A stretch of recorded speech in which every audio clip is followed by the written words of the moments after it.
Good morning. Good morning. It is May 1st and everyone is excited to be here, I can tell.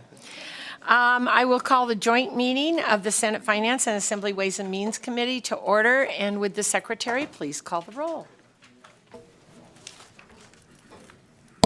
Assemblywoman Anderson. Present. Assemblywoman Backus. Assemblywoman Brown May. Here. Assemblywoman Dickman. Here. Assemblywoman Gurlow. Here. Assemblyman Hafen. Here. Assemblywoman Howdigi. Assemblywoman Kasama. Here. Assemblyman Miller. Present. Assemblyman O'Neill. Here. Assemblywoman Peters. Assemblyman Watts. Here. Assemblyman Yeager. Here. Senator Canizaro. Here. Senator Goycochea. Here. Senator Harris. Here. Senator Neal. Here. Senator Wynn. Here. Senator Severs-Gansert. Here. Senator Titus. Here. Assemblywoman Monroe Marino. Here. Chair Dondero Loop. Here. Thank you very much, and mark those present as they arrive. We have some members who will be arriving late due to bill presentations, or leaving early, or leaving in the middle, depending on how long we're here. Just a reminder, of course, to turn off your cell phones, and I appreciate that, and public comment will be at the end. Today we'll be doing a budget closing for the judicial branch budgets, and we see Justice in the audience, and we welcome you. And we'll also be closing statewide decision units, including salary adjustment budget accounts and various additional salary adjustments requested by the governor or individual state agencies. And lastly, we'll hear reports from the Department of Agriculture, the Department of Welfare, and Department of Welfare Supportive Services, Department of Employment, Training and Rehabilitation, and Peace Officer Standards and Training, and the Department of Public Safety. So welcome to all of you as we work through this very long or very medium agenda, depending on how long we talk. So with that, we will begin with the budget closing of the judicial branch, and Ms. Day will be presenting to the committee through the closing packet, beginning with the judicial overview on page 3 for the committee members. For those in the audience, a printed copy of this packet is available on the table. And for those watching online, it is available electronically as well. And Ms. Day, thank you for joining us, and thank you for all your hard work, and welcome. Thank you, Madam Chair, members of the committee. For the record, Stephanie Day, Fiscal Analysis Division. I will be covering the judicial branch budgets and then the Commission on Judicial Discipline. So beginning on page 3 of your closing packet is the judicial overview. This includes decisions that go across the majority of budgets within the judicial branch, so they have been rolled up into one closing document. There are 6 major closing issues in this in this document.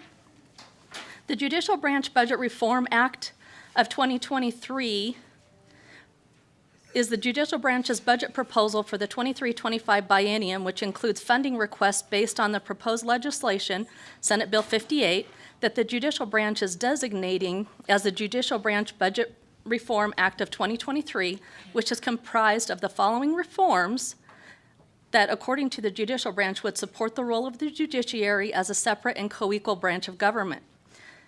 Establish a judicial fund. Eliminate reliance on the executive branch to provide state services and technology by implementing court-managed central services, and develop a unique compensation schedule for the judicial branch employees. The first major closing issue is on page 4 of your closing packet. That is the budget reorganization. The judicial branch recommends the consolidation of the Judicial Programs and Services Division, uniform system of judicial records, and judicial education budgets into the Administrative Office of the Court's budget, including the transfer of a total of 37 positions, which is recommended to consolidate functions currently spread across numerous budget accounts, allowing the organization to provide more efficient and effective support. According to the judicial branch, the court operates with a single organizational chart, and the budget reorganization would be consistent with that structure. In response to questions posed at the budget hearing, judicial branch staff indicated that while it was not the intent to move positions around between programs if the budget reorganization is approved, it wants the flexibility to meet legislative priorities and address new needs as they arise. So the decision for the committees: do the committees wish to approve the budget reorganization to consolidate the Judicial Programs and Services Division, Uniform System of Judicial Records, and Judicial Education budgets into the Administrative Office of the Courts budget as recommended by the judicial branch? Thank you very much, and I would accept a motion to approve as staff stated. Move to approve. Assemblywoman Monroe Moreno, second by Senator Canizaro. Any discussion? All those in favor say aye. Aye. All those opposed? Nays from Senator Titus and Assemblyman O'Neill, Assemblywoman Dickman, Assemblyman Hafen. Any other nays? Thank you very much. And with that, we'll move on. Thank you very much. Thank you, Madam Chair. For the record, Stephanie Day, Fiscal Analysis Division. The second major closing issue is the Court Administrative Assessment Revenue. The judicial branch recommends general fund appropriations of $5.4 million in each fiscal year of the 23-25 biennium to reduce the court's dependency on court administrative assessment revenue. The recommendation includes shifting all court administrative assessment revenue in judicial branch budgets to the Administrative Office of the Courts. Court assessment revenue have been significantly impacted by the COVID-19 pandemic, as well as the incorporation of Marcy's Law into the Nevada Constitution in 2018, which requires restitution to be collected on many charges first. Additionally, the 2021 legislature approved Assembly Bill 116, which changed certain traffic offenses from criminal misdemeanor to civil infractions, while placing a maximum civil penalty of $500 on those infractions.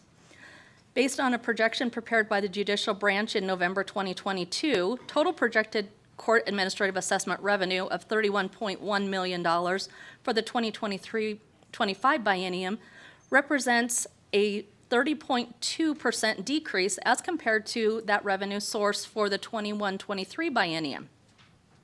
The fiscal impact of Assembly Bill 116 on the court administrative assessment revenue is unknown and therefore not included in the judicial branch's projection for the 2023-25 biennium. The Governor's Finance Office seeks to deposit all court administrative assessments collected directly into the state general fund through Senate Bill 448, which has been referred to the Senate Committee on Finance. The executive budget includes enhancements in executive branch budgets to eliminate all court administrative assessment revenue and instead support the budgets with direct appropriations from the state general fund. The judicial branch submitted Senate Bill 58, which seeks to eliminate the specific distribution of court administrative assessment revenue within judicial branch budgets to allow for the shifting of that revenue source in judicial branch budgets to the Administrative Office of the Courts. Court staff stated that potential statutory or case law hurdles that may arise from the reassignment of court administrative assessment revenues without being committed for the benefit of the court system could potentially be overcome if all court administrative assessments currently distributed to state budgets were instead allocated to the general fund.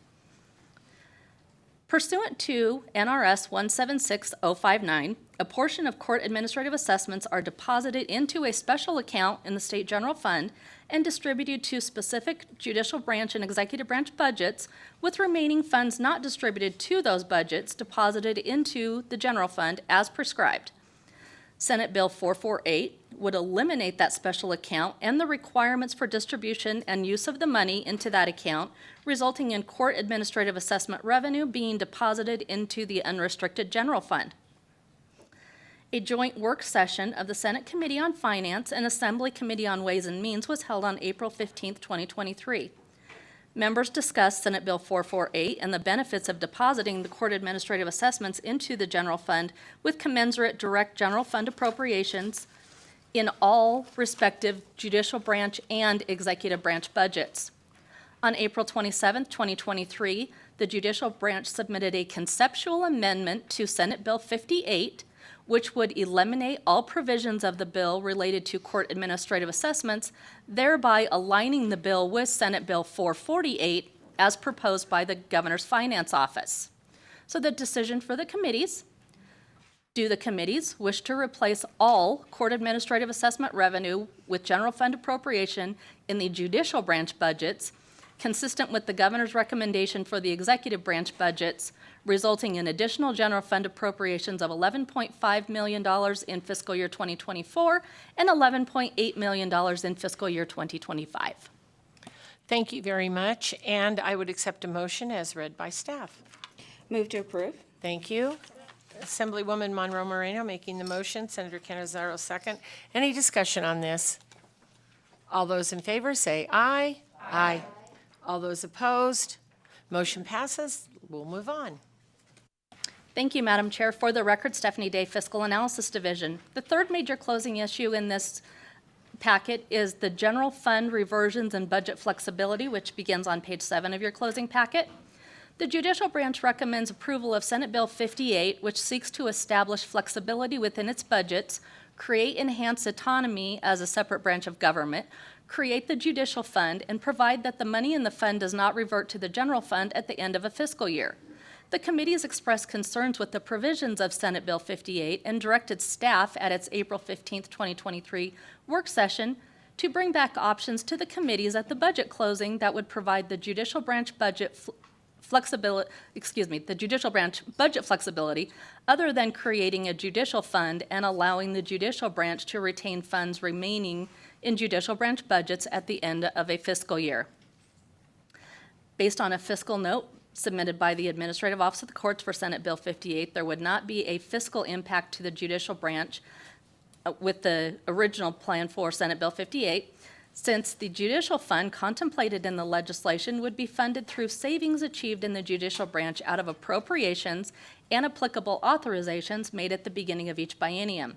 Fiscal staff notes while there may not be a fiscal impact to the judicial branch, there would be a fiscal impact to the general fund, since funds remaining in the judicial branch budgets at the end of each fiscal year would no longer revert to the general fund. If the committees wish to replace the court administrative assessment revenues with general fund appropriations in general fund budgets consistent with the governor's recommendation for executive branch budgets as presented in Major Closing Issue 2, the judicial branch would be funded through general fund appropriations. Additionally, the budgets funded with general fund appropriations would no longer maintain a reserve balance. Regarding budget flexibility, pursuant to the direction received at the work session, fiscal staff has provided the following options regarding budget flexibility, which the judicial branch is in support of. The first one, create a judicial branch staff salaries budget. Of the judicial branch's 170 existing positions, 168 are funded 100% with general fund appropriations and/or court administrative assessment revenue. The other 2 positions are funded with 75% federal court improvement program grants and 25% general fund appropriations. The 32 new positions requested in enhancement decision units throughout the various judicial branch budgets are all requested to be funded with 100% general fund appropriations and/or court assessment revenue. To provide flexibility to the judicial branch, the committees may wish to consider the consolidation of all judicial branch positions into a new budget account. This would be the non-elected positions, which would only contain funding for the salary and benefits of non-elected judicial branch employees and to fund the budget similar to how the governor's governor's office budget is funded for salaries.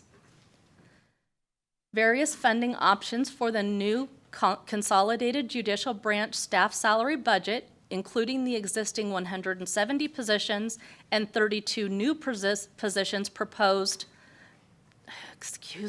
and 32 new proposed positions is outlined in Attachment 1, which is located on page 23 of your closing packet. The amount of funding that would be available for the judicial branch staff salaries budget will be dependent on the committee's decisions in Major Closing Issue 4, proposed new judicial branch classification and compensation schedule. So that would be the funding level for this. If the committees approve this option, the judicial branch could develop its own compensation schedule over the 23-24 interim for its staff within the limits of funding available in the new judicial branch staff salaries budget. With this option, all non-elected positions within the judicial branch would be accounted for with the judicial branch staff salaries budget, and judicial branch positions would no longer be included in the unclassified pay bill. Given the level of flexibility this option would afford the judicial branch, the committees may wish to consider providing further clarification on the use, reporting, and restrictions the committees may wish to establish on the funding in the judicial branch staff salaries budget, including A, whether to prohibit the judicial branch staff salaries budget from all transfers of general fund appropriations between budget accounts and fiscal years. B, whether to prohibit the judicial branch staff salaries budget from supplemental general fund appropriations and IFC contingency account allocations. C, whether to require reporting to the Interim Finance Committee, including but not limited to information regarding all salary adjustments. If reporting is desired by the committees, the frequency of such reporting, such as monthly, quarterly, or annually, would need to be determined. D, whether to require individual position data be included in the Nevada Executive Budget System in future budget submittals, including, but not limited to, working titles, annual salaries, and all position attributes required to allow for system calculation of salaries and benefits, as well as cost of living adjustments and benefit rate changes as applicable. E, whether to require enhancement decision units in future budget submittals for recommendations for new positions and or increases in the total funding level of salaries approved by the legislature. In order to effectuate the budget flexibility options described above, an amendment to Senate Bill 58 or other enabling legislation would be required to add language similar to NRS 223085 related to positions in the Office of the Governor, that provides for the employment of appropriate staff with annual salaries and benefits as the judicial branch deems necessary within the limits of legislative appropriations for that purpose. So the decisions for the decision point 1 for the committees on major issue 3. Do the committees wish to approve the consolidation of all judicial branch positions and associated position funding, including all new positions approved by the legislature, into one budget account, and provide that the judicial branch, with flexibility to develop its own compensation schedule limited to the funding available in that budget? If so, do the committees wish to implement any of the noted restrictions or reporting requirements as outlined in options A through E? It says above, but it's actually the previous page, on page 8. In order to effectuate the budget flexibility options, an amendment to Senate Bill 58 or other enabling legislation would be required to add language that provides for the employment of appropriate staff with annual salaries and benefits as the judicial branch deems necessary within the limits of legislative appropriations for that purpose, and additional language as necessary consistent with the committee's actions on options A through E. Thank you very much. And I would accept a motion to move as staff read, including options A through E on page 8. Thank you, Madam Chair. I move to approve. Thank you very much. Motion by Assemblywoman Monroe Moreno, second by Senator Canizaro. Any discussion? Senator Cancer. Thank you, Madam Chair. I appreciate the proposal by the judiciary and some of the constraints proposed in A through E, but I think it's just a road too far in looking at this.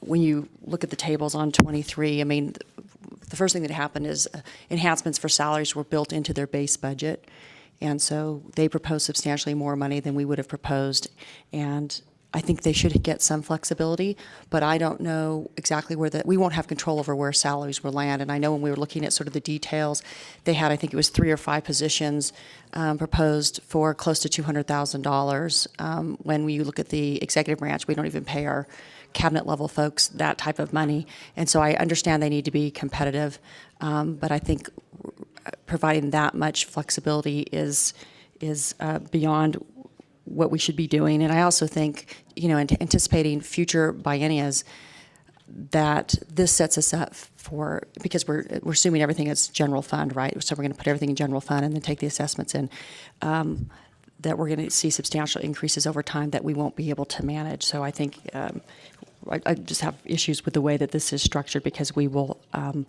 we'll have information from them, but no authority over those wages. I also think we'll find that other branches of government, for instance, like the AG's office, will be competing for staff and won't have nearly the level of flexibility to pay folks, attorneys especially, in the Attorney General's office versus what the judiciary branch will be able to do. And we find that right now in law enforcement, when you're a local municipality versus the state, we sort of lock down what our state employees are able to be what we can pay them. And in this case, these will be state employees, but they will have the flexibility to go way beyond what we can offer state employees in any other branch of government. Thank you. Thank you very much. Senator Canizaro. Thank you, Madam Chair. And I wanted to make sure that we were clear on the motion and what it is that we're approving with this. As I understand this particular option, you can correct me if I am wrong, this would be to consolidate non-elected employee positions into one account. That'd be one account, and then the intent would be to fund that at the prior legislatively approved budget from the last biennium, plus any, and we discussed this at the work session, plus any like COLAs or other enhancement pieces that we would be discussing in the context of state employees across the board for judicial, legislative, and executive branches. I believe that was what we had discussed at the work session as a possible option to be brought forth to the full committee, so that there would be pay increases, but they would be commensurate with other executive and legislative positions. So this is not an approval of sort of the built-in increases that we had seen during the initial presentation of this budget. Thank you, Madam Chair. May I respond? Yes, please. Thank you. For the record, Stephanie Day, Fiscal Analysis Division, through you to Senator Canizaro. Yes, that is correct. And if this option is chosen, the body would determine the size of the pot of money that the judicial branch staff salaries budget would have. In major closing item 4, there are options for the committees to decide the size of that pot of money. Thank you very much. Senator Canizaro. Thank you, and thank you, Ms. Day. I wanted to just confirm that we were understanding this portion of what the motion was and what the approval is. I am comfortable with that, and I definitely see my colleagues' concerns with respect to having an extensive growth that is sort of unmanageable, or that sort of obligates funds that we may or may not have in the future. But I think with the restrictions that we have put in and the reporting that is included in A through E, I'm comfortable knowing that we would be allocating how much money that would be. It would give them flexibility and discretion with respect to staff and hiring those individuals, but that there would be appropriate safeguards, that we're not putting ourselves in tenuous positions. So thank you, Madam Chair.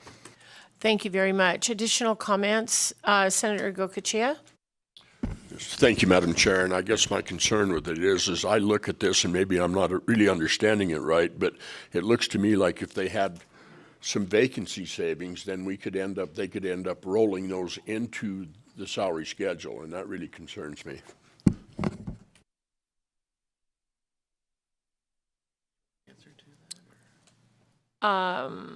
Ms. Day, do you have additional information you can provide? And if not, that's okay. Thank you, Madam Chair. Through you to Senator Goicoechea. This consolidation would take those positions that are currently in those individual budget accounts and just move them into one budget account, as opposed to being separate. This plan, or this option, excuse me, would then consolidate with those consolidated positions, the positions that would have been vacant in those individual budget accounts would still be the same vacant positions in this new consolidated budget account. Does that help? Yes, it helps, but I'm still not sure I can, there's a pot of money there.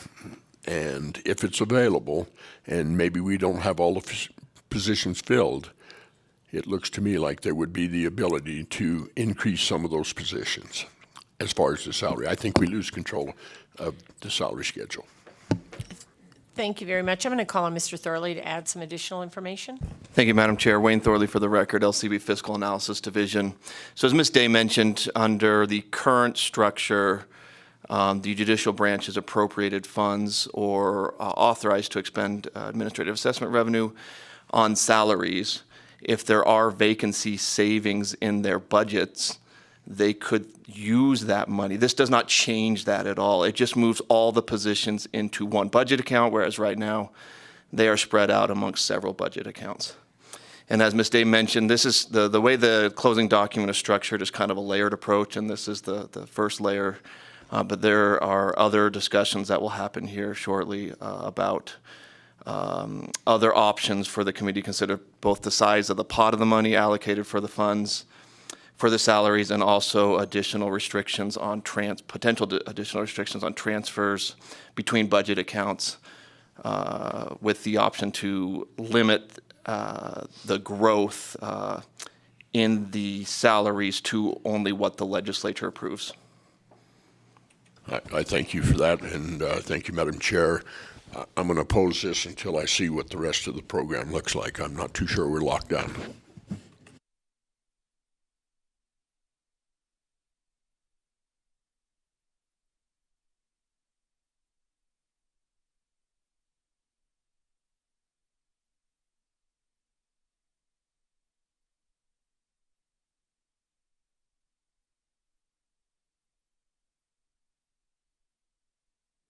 Senator Neal?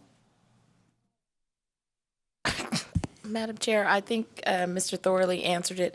The only thing I was seeking clarification on was that we still have SB 58 pending, and that I'm assuming that SB 58 is going to have some very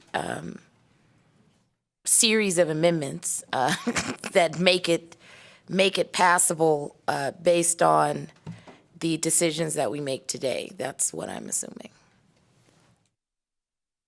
Mr. Thorley, did you have something to add there? Thank you, Madam Chair. Wayne Thorley for the record, LCB Fiscal Analysis Division.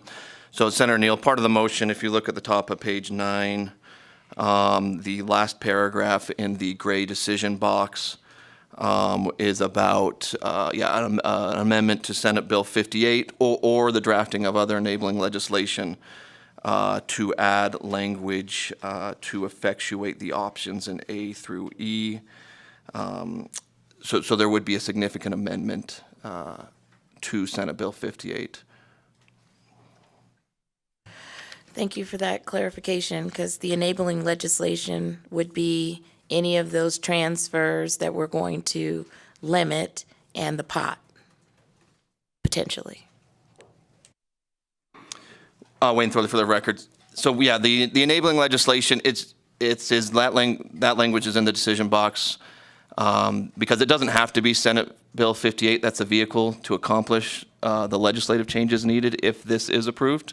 It could be other legislation, and so that's why that language is in there. But the idea is there would be legislation either through an amended version of a Senate Bill 58 or another bill that hasn't been introduced yet to effectuate, if this is approved, the changes approved by the money committees. Thank you, Madam Chair. Thank you very much. Any additional questions, discussion on this motion? All right, I would accept a motion. You already did. Oh, excuse me. That was discussion. There we go. All right, so all those in favor say aye. Aye. All those opposed? Nay. Okay, nays as hands raised. I'll call them out. Senator Gansert, Assemblyman O'Neill, Assemblywoman Dickman, Assemblyman Hafen, Senator Titus, and Senator Gokachia. Okay, with that being said, we can move on. Thank you very much. Motion passes. Thank you, Madam Chair. For the record, Stephanie Day, Fiscal Analysis Division. The second budget flexibility option begins on page 9 of your closing packet. It is the transfer of general fund appropriations. After the work session, the judicial branch requested further flexibility for its remaining operating budgets should the legislature approve the option for a judicial branch staff salaries budget. The judicial branch would like the ability to transfer funds between fiscal years and between budget accounts in the following budgets: Supreme Court, Administrative Office of the Courts, Judicial Programs and Services Division, Uniform System of for Judicial Records, Judicial Education, Court of Appeals, Senior Justice and Senior Judge Program, and Law Library. The authority to transfer general fund appropriations between fiscal years and between budget accounts with certain restrictions is currently granted to some other state agencies through back language in the Appropriations Act. If the committees wish to allow the judicial branch to transfer funds among certain budget accounts and between fiscal years with those certain budget accounts, the committees may wish to consider the following. A, whether to require the transfers to be approved by the Chief Justice of the Supreme Court. B, whether to require reporting to the Interim Finance Committee regarding any transfers between fiscal years and budget accounts, as well as the frequency of the reporting, either monthly, quarterly, or annually. C, whether to prohibit the state judicial elected officials' budget and the judicial retirement state share budget from the transfer of funds between the budget accounts and/or fiscal years. The state judicial elected officials budget is the budget that has the positions and the salaries for the Supreme Court justices, the Court of Appeals judges, and the district court judges. The judicial retirement state share budget is the unfunded PERS public employees retirement system liability for the judicial retirement system for those positions. If approved, whether to prohibit the judicial branch staff salaries budget from the transfer of funds between budget accounts and/or fiscal years, and then E would be whether to limit the transfer of funds to operating budgets only.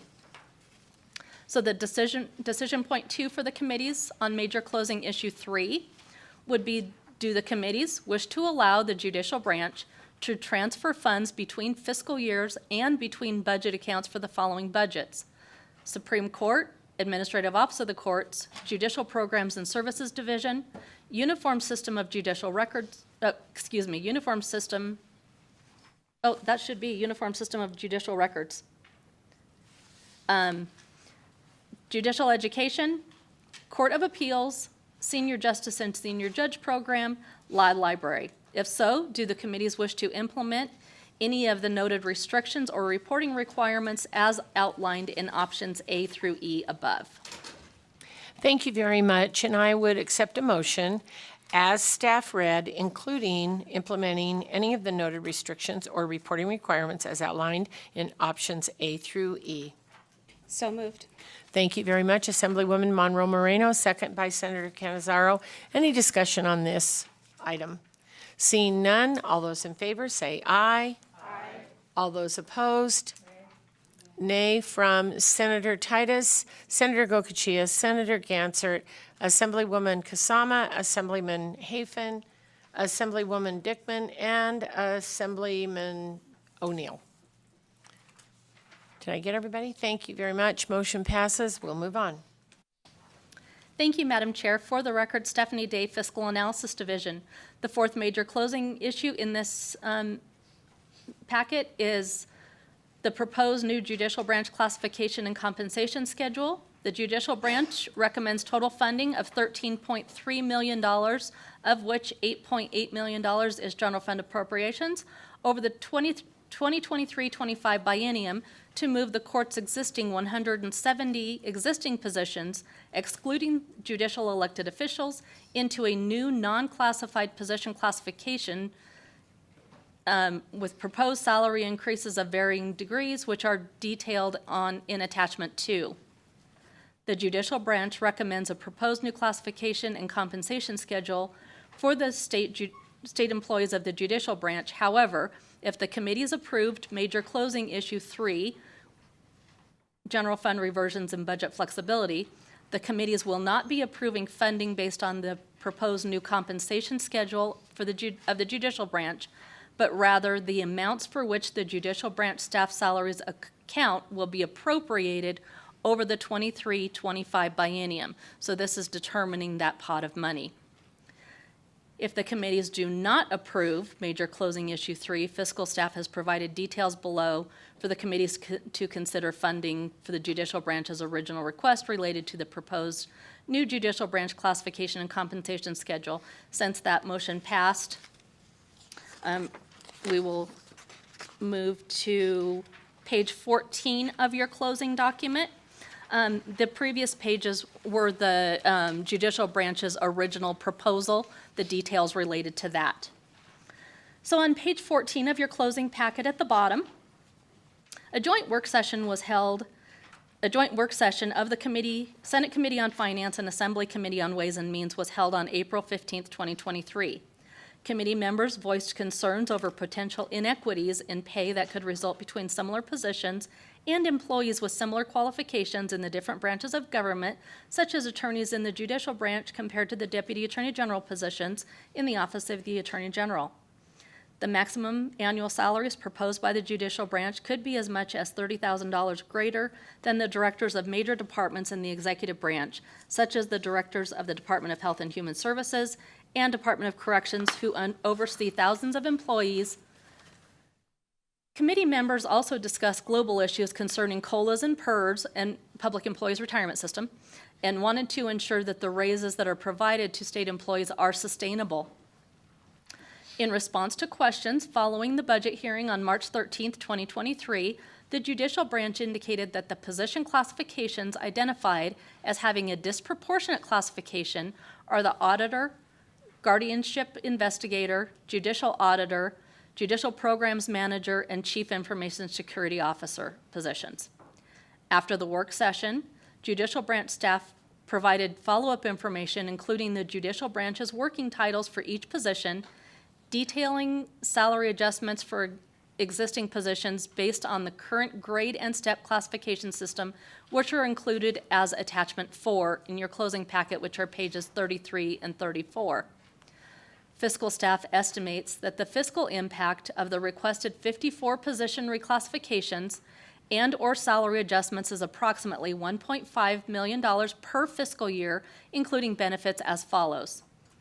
The first bullet, 21 positions have been reclassified since the 2021 legislatively approved budget was finalized, which includes original adjustments to salaries excluding benefits of $172,527 and additional proposed adjustments to salaries for those positions, excluding benefits, of $331,959, resulting in total recommended adjustments to salaries for those 21 positions of $504,486, inclusive of the additional proposed salary increases.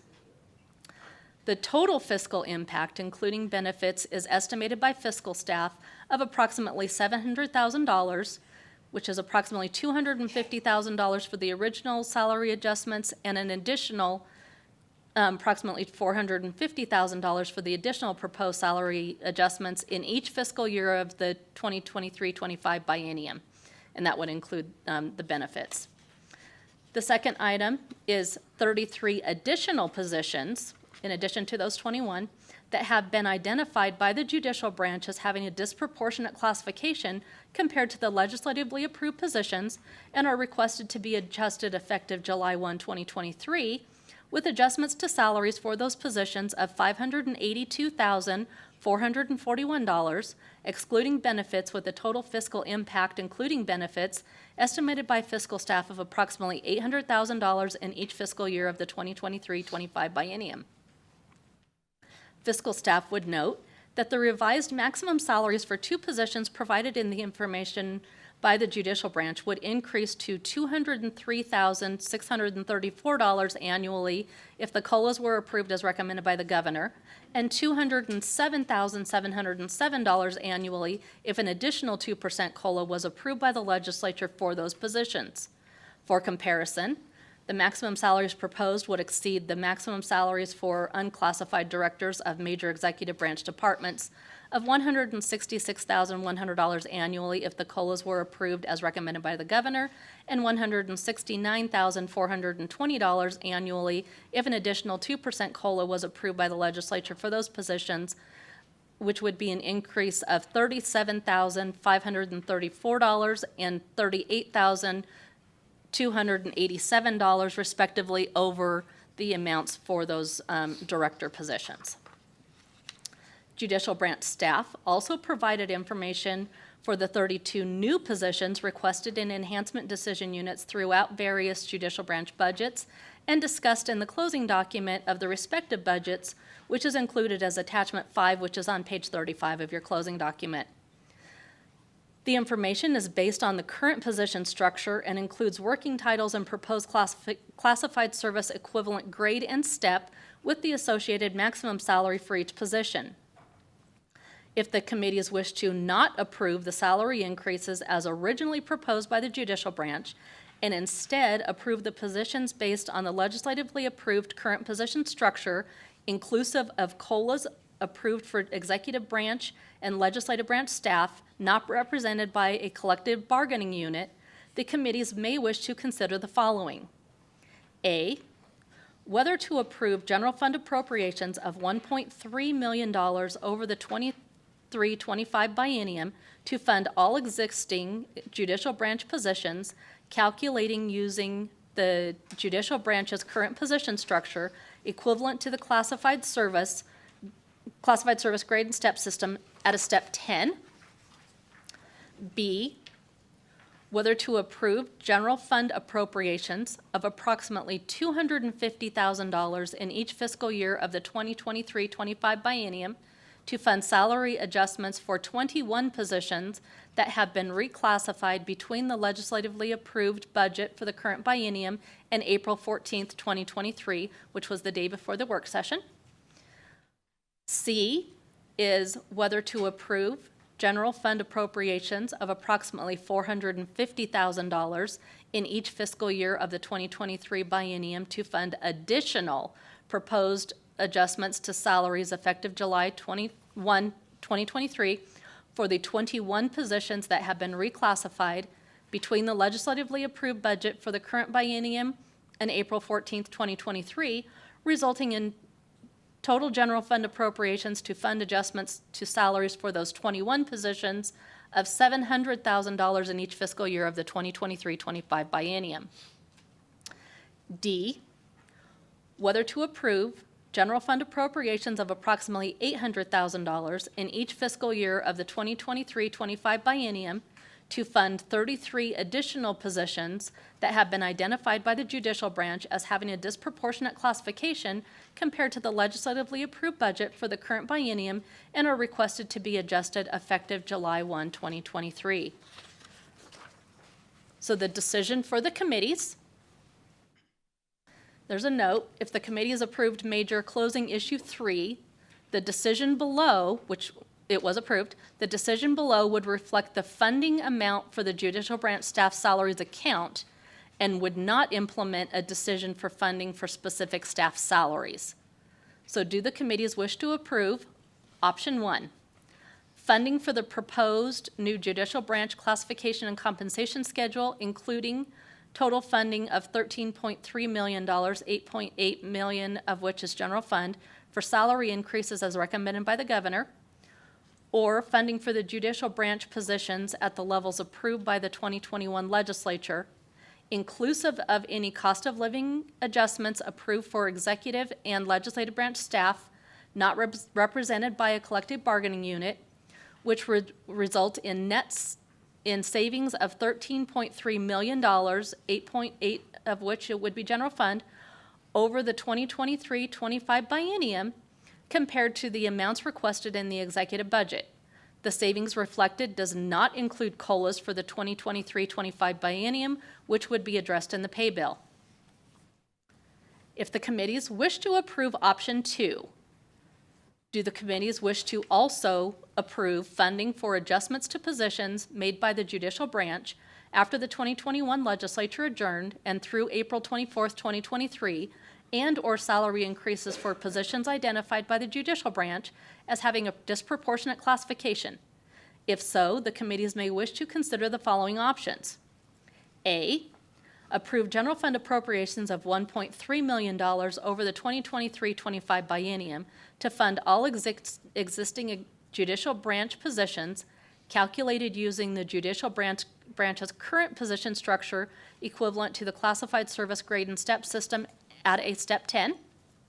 And B, approve general fund appropriations of approximately $250,000 in each fiscal year of the 2023-25 biennium to fund salary adjustments for 21 positions that have been identified by the judicial branch as being reclassified after the 2021 legislature adjourned and through April 14th, 2023.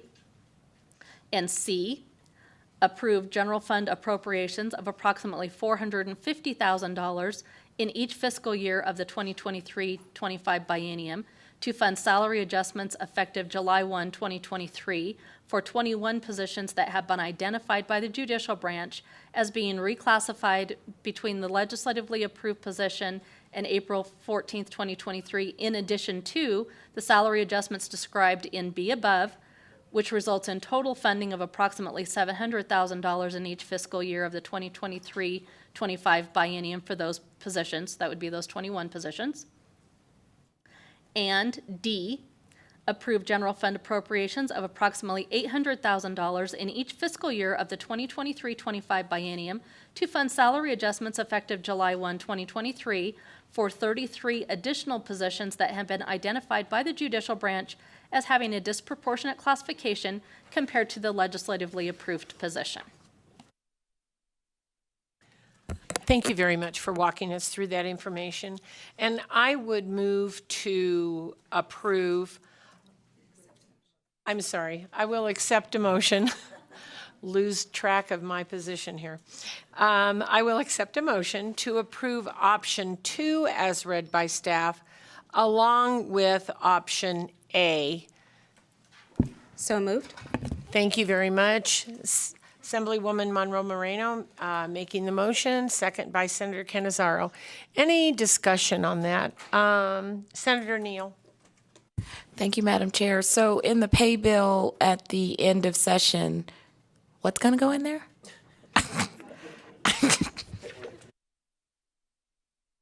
Ms. Day. Thank you, Madam Chair. Through you to Senator Neal. That the information in the pay bill would include any COLAs for the positions that are calculated in this. So it would be, option 2 would be the funding for the positions at the legislatively approved, the same level as legislatively approved. The positions that are currently calculated through the grade and step system with those positions at a step 10. So it would be the maximum for those positions. And then an additional $1.3 million to fund the positions that is the $1.3 million for putting those positions up to a step 10. And then the unclassified pay bill, the pay bill, would have the COLAs that are approved by this body for judicial branch, executive branch, and legislative branch positions. So that's the 1% or the 2%? Depends on what you decide. Oh, okay. All right, okay, all right. All right then, thank you. This is a work in progress. Thank you very much. Additional questions, discussion? Okay. All those in favor? Say aye. Aye. All those opposed? Nay. Nay from Assemblyman O'Neill, Assemblywoman Dickman, Assemblyman Hafen, Assemblywoman Kasama, Senator Titus, Senator Gokachia, and Senator Gansert. With that, motion passes. We'll move on. Thank you. Thank you, Madam Chair. For the record, Stephanie Day, Fiscal Analysis Division. On page 18 of your closing packet is the 5th Major closing issue. The judicial branch recommends total funding of $1 million, general fund appropriations of $10,300, and reductions to reserve of $1 million over the 23-25 biennium for 3 new non-classified budget management and accounting positions and 1 new non-classified human resources and payroll position, and other related expenditures as detailed there's a table on page 18. While Decision Unit E225 in the Administrative Office of the Court's budget provides for the 4 new positions in operating expenditures, as well as contractual expenditures, the E240 decision units identified in the table below for all other judicial budget accounts only provide for contractual expenditures allocated for the new payroll and HR system. According to the agency, although the judicial branch has utilized the executive branch financial and accounting system, including payroll for many years for convenience and efficiency, the state's conversion to a new human resource and accounting system has proven cumbersome, time-consuming, and inaccurate in many instances. Accordingly, the court has terminated its use of those systems to operate its own independent systems. The 4 positions recommended by the judicial branch in the Administrative Office of the Court's budget would take on responsibilities previously provided by Central Payroll of the Division of Human Resource Management and the Controller's Office. The recommendation also includes funding for contract expenditures for the new judicial branch payroll and human resource system. The judicial branch has entered into a contract to transition its payroll system to ADP and plans on going live for the first payroll period in July 2023, according to staff at the budget hearing. The judicial branch stated that it entered into negotiations with Oracle's NetSuite at the beginning of calendar year 2022 to transfer to a new accounting system since the old system had lost a lot of usability, was waiting to fully transition to its new accounting system until the requested new positions can take on the duties that staff from the state controller and state treasurer perform, as well as duties performed by central payroll relating to handling payroll. As a result of the work session, the judicial branch provided revised salaries for the 2 requested positions based on the court's current salary structure that utilizes the classified service grade and step system to calculate salaries for certain positions. I need to correct that. That's actually 4 positions. Accordingly, the judicial branch requests that the maximum salaries for the 4 positions be revised from the original requested maximum salaries. As revised, the judicial branch recommends total funding of $992,238, which includes general fund appropriations of $10,300 and reductions to reserve of $981,938 over the 2023-25 biennium within 9 budgets to fund court-managed central services, including 2 positions effective July 1, 2023, and ancillary expenditures. That's actually 4 also. I apologize. The judicial branch's original request included 3 new non-classified budget management and accounting positions and 1 new non-classified human resources and payroll position with maximum salaries for 3 positions at $78,176 and 1 position at $114,879, but the agency did not indicate which position was at the higher level. As revised, the request includes 2 non-classified positions, an accounting technician with maximum salary equivalent to grade 33, step 10 at $70,428 each, and 2 non-classified positions, a chief accountant and a deputy HR administrator, with a maximum salary equivalent to a grade 41, step 10 of $101,164 each. The revised salaries result in increases to reserves of $18,471 over the 2023-25 biennium compared to the amounts requested in the executive budget. The decision for the committees. Do the committees wish to approve general fund appropriations of $10,300 and reductions to reserve of $981,938 over the 2023-25 biennium to implement court-managed central services, including 4 new non-classified positions effective July 1, 2023, as revised by the judicial branch, to adjust the position salaries, which results in the increase to reserve of $18,471 over the 2023-25 biennium compared to the amounts requested in the executive budget. Thank you very much for that, and I would accept a motion to approve as staff read. Move to approve. Thank you very much by Assemblywoman Monroe Moreno, second by Senator Canizaro. Any discussion on this particular bill? Senator Gansert. Thank you, Madam Chair. So I have a question as to whether this transition of accounting is related to the other decision units, or if they were already transitioning away from the executive branch as far as payroll and some of the administrative work that they have to do. Thank you, Madam Chair. Through you to Senator Sievers-Gansert. Yes, they were already transitioning those accounting and HR duties, but the positions are requested to be able to fulfill duties that are currently being performed by those executive branch agencies, such as central payroll and the Treasurer's Office and the Controller's Office. Okay, thank you.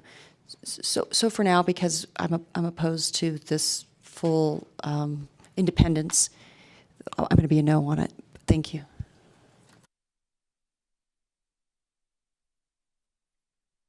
Any additional comments, questions? All right. With that, I will ask all those in favor, say aye. Aye. All those opposed?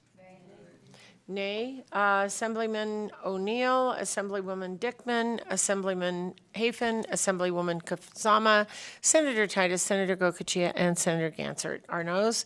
Motion passes. We'll move on. Thank you. Thank you, Madam Chair. For the record, Stephanie Day, Fiscal Analysis Division. The last item for this one is the budget amendment received on March 7th, 2023. The judicial branch submitted a budget amendment on March 7th, 2023, recommending a net reduction in total funding of $54,295, which is made up of a reduction in general fund appropriations of $133,443, and the addition of court administrative assessment revenue of $81,184 over the 2023-25 biennium for new office space in Las Vegas, and a reduction in the enhancement request for court security technology systems, which will be discussed in the Supreme Court budget, which is Budget Account 1494. The judicial branch recommends funding for up to 8,000 square feet of new office space in Las Vegas for the administrative office of the courts. The budget amendment submitted by the judicial branch recommends funding for up to 8,000 square feet of new office space in Las Vegas, an adjustment to the building rent allocation between budgets for existing space in Las Vegas, and a reduction in the enhancement to the court security system recommended in the Supreme Court budget. Due to security concerns, the upgrade to the court's security system was funded in fiscal year 2023 from the Judicial Support Governance and Special Events budget, which is Budget Account 1493, and became operational in February 2023. Accordingly, the court recommends a reduction in general fund appropriations of $524,677 over the 2023-25 biennium in the Supreme Court budget to eliminate the funding for security system equipment originally requested in fiscal year 2024, and to increase the amount needed for the annual service contract by $6,200 in each fiscal year of the 2023-25 biennium. According to the judicial branch, the new office space in Las Vegas is needed since existing facilities do not exist in Carson City and Las Vegas for all employees of the administrative office of the courts to work in person. In order to recruit and retain Nevada-based talent, the court is focusing much of its recruiting efforts in Las Vegas. The new proposed office space is estimated to cost $244,800 per fiscal year. According to judicial branch staff, there are currently 8 positions within the administrative office of the courts in the Las Vegas office. It is working to hire a number of contractors funded through American Rescue Plan Act Coronavirus State Fiscal Recovery Funds, with approximately 12 to 16 of those positions located in Las Vegas, and at least 7 out of 10 of the new auditor positions that are requested that are anticipated to be located in Las Vegas, for a total of approximately 30 positions. The decision for the committees. Do the committees wish to approve the budget amendment to fund new office space for Las Vegas for the Administrative Office of the Courts, which includes reallocating existing office space in the current Las Vegas location and a reduction in the enhancement to court security for the Supreme Court as recommended by the judicial branch, which results in a reduction to general fund appropriations of $135,443 and an increase in court administrative assessments revenue of $81,184 over the 23-25 biennium compared to the executive budget. Thank you so much. And I would accept a motion as staff read. Move to approve. Thank you very much. Assemblywoman Monroe Moreno, a second by Senator Canizaro. Any discussion on this? Seeing none, all those in favor say aye. Aye. All those opposed? Nay from Assemblyman O'Neill, Assemblywoman Dickman, Assemblyman Hafen. Assemblywoman Kasama, did you have your hand up? I'm sorry. Okay. Senator Titus, Senator Gokachia, and Senator Gansert. Okay, with that, motion passes. We'll move on. Thank you, Madam Chair. Turning to page 37 in your closing document begins the Supreme Court budget. The Supreme Court, which is established under Article 6 of the Nevada Constitution, is the highest court of record in the Nevada court system, and its primary responsibilities is to review and rule on appeals from district court cases. There is some caseload information included in the table on page 37. There are 5 major closing issues in this budget. The first one is a new case management system. The judicial branch recommends general fund appropriations of $2.4 million over the 2023-25 biennium to replace the Supreme Court's legacy case management system, and this is for the appellate court.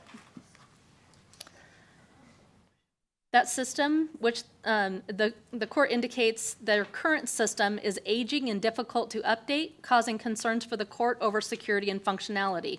It's also vulnerable to increased sophistication of cyber attacks, and the court has determined that a cloud-based solution hosted on federally approved servers is the best option to mitigate risk of a data breach. According to the judicial branch, the total implementation cost of the new case management system for the appellate court would be $3.3 million. Since the project is anticipated to be completed in fiscal year 2026, the funding for the remaining $1.1 million in implementation costs would be requested in the 2025-27 biennium.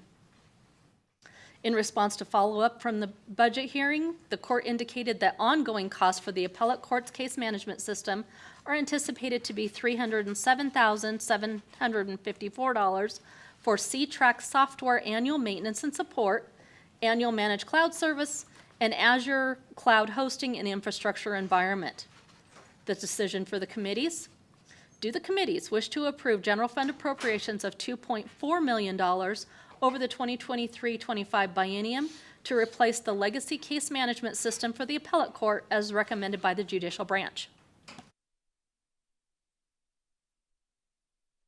Thank you very much, and I'll accept a motion to approve as staff read. So moved. Thank you very much, Assemblywoman Monroe Moreno, a second by Senator Canizaro. Any discussion? All those in favor say aye. Aye. All those opposed? Seeing none, motion passes. Thank you very much, and we'll move on. Thank you, Madam Chair. For the record, Stephanie Day, Fiscal Analysis Division. On page 38 of your closing packet is the second major closing issue in this budget. The judicial branch recommends general fund appropriations of $1.3 million over the 2023-25 biennium to implement a statewide digital evidence management system that would be used by courts throughout the state that do not have the capacity to manage such a system on their own. Judicial branch staff indicated at the budget hearing on March 13, 2023, that while the target would be for all 74 courts, including the Supreme Court, to utilize the new statewide digital evidence management system, they are aware of at least 30 courts that would utilize the system if implemented.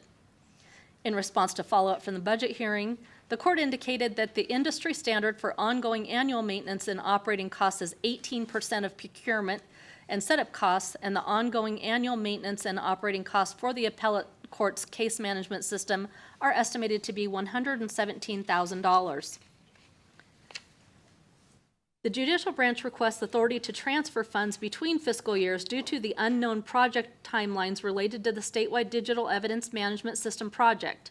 Accordingly, if the committees wish to approve a statewide digital evidence management system, fiscal staff recommends the addition of back language to the Appropriations Act to allow the general fund appropriation in fiscal year 2024 and fiscal year 2025 to be transferred within the same budget account from one fiscal year to the other to be used for that purpose without approval of the interim finance committee.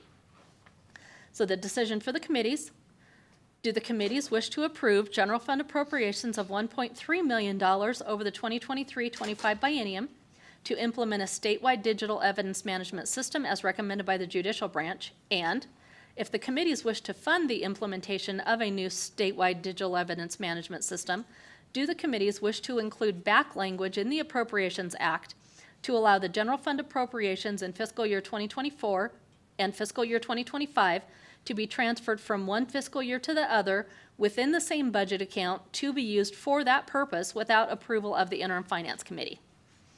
Thank you very much, and I'll accept a motion as read by staff. Thank you, Madam Chair. So moved. Thank you very much, Assemblywoman Monroe Moreno. A second by Senator Canizaro. Any discussion on this motion? Seeing none, all those in favor say aye. Aye. All those opposed say nay. Motion passes. Please move on. Thank you, Madam Chair. For the record, Stephanie Day, Fiscal Analysis Division.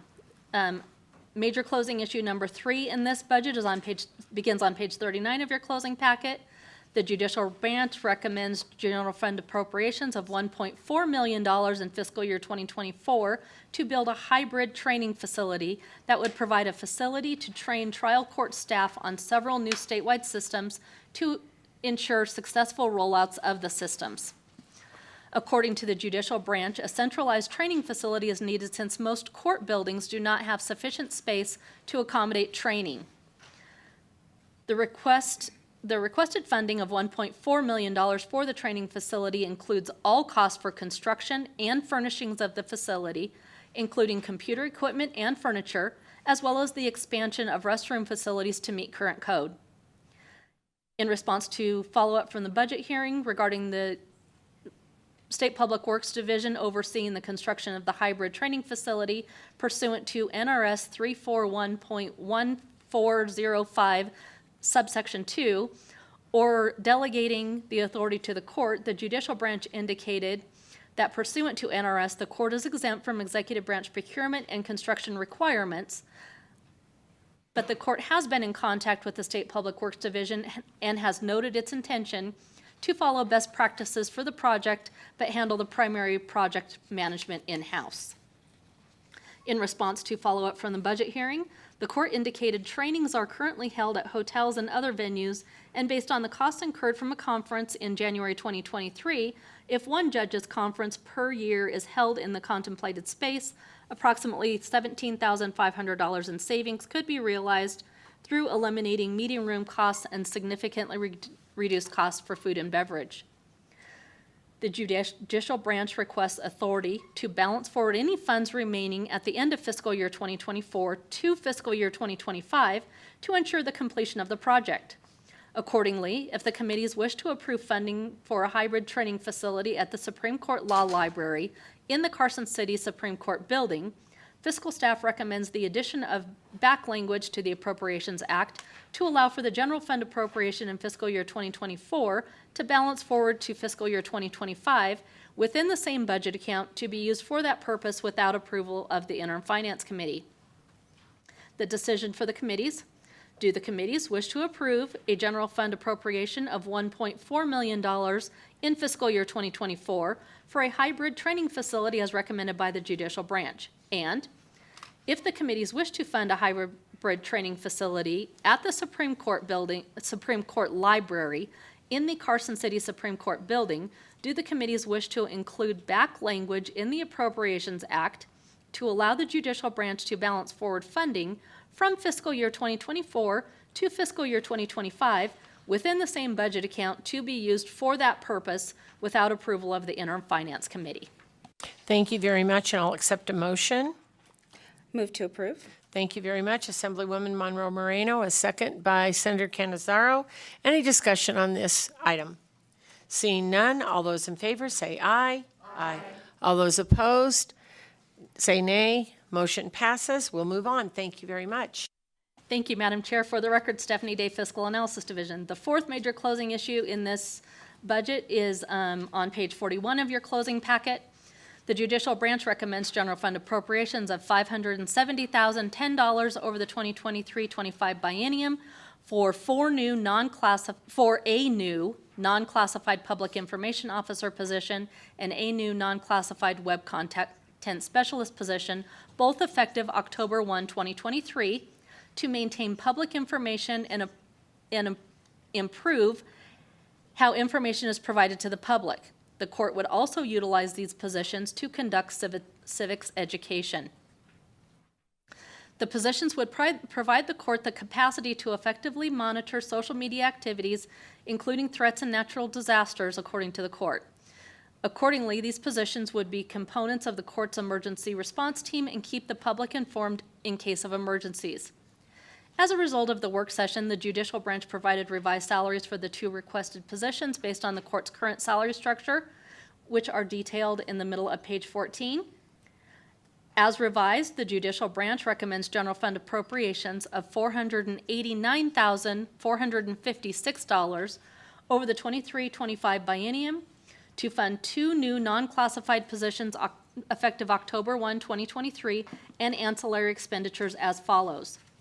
One new non-classified position, a web content specialist, with a reduction from the original requested maximum salary of $106,388 to a maximum salary equivalent to a grade 37 step 10 of $84,230, and one non-classified position, which is the judicial public information officer, with a reduction from the original requested maximum salary of $114,879 to a maximum salary equivalent to a grade 41 step 10 of $101,164.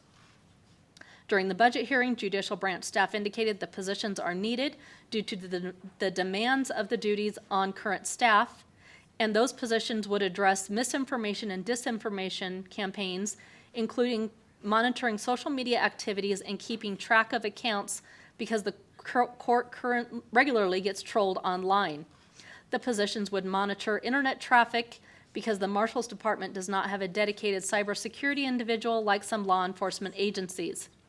The addition of the public information officer would allow the Nevada Supreme Court to amplify events of interest in the legal community and resources that are available throughout the state from the court, allowing the court to engage with the public, including going out to communities and holding court there. The revised salaries result in reductions in general fund appropriations of $80,554 over the 2023 biennium compared to the amounts requested in the executive budget. The decision for the committees is on page 42.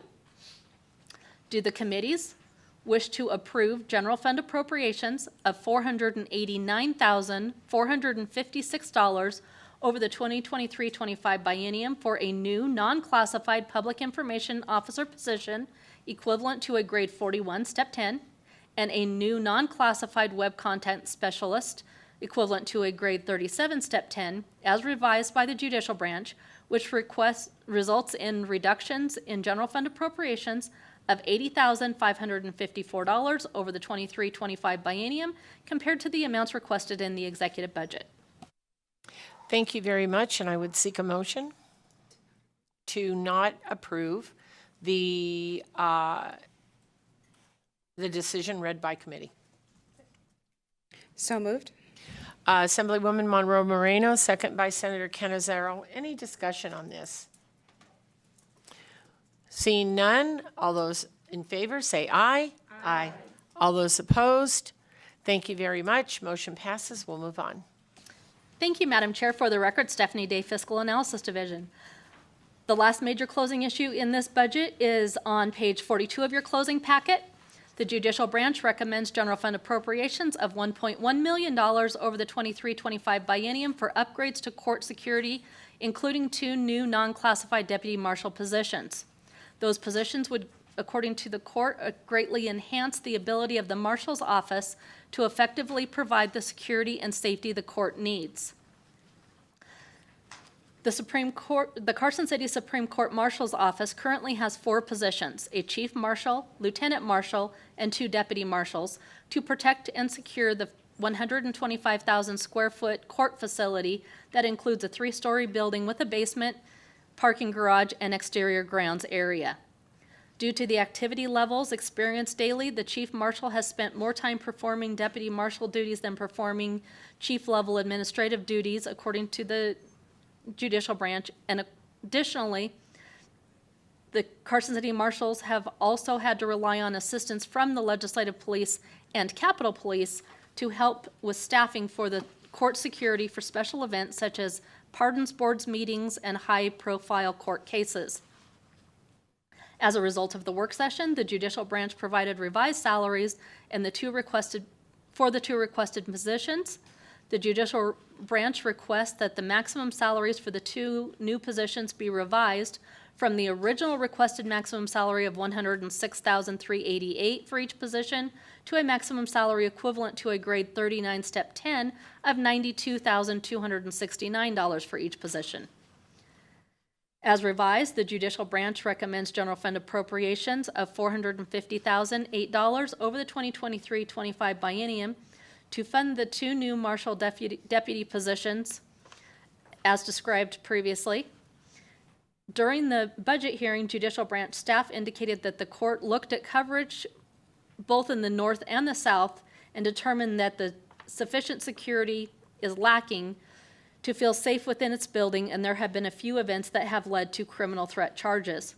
The revised salaries result in reductions in general fund appropriations of $62,028 over the 23-25 biennium compared to the amounts requested in the executive budget.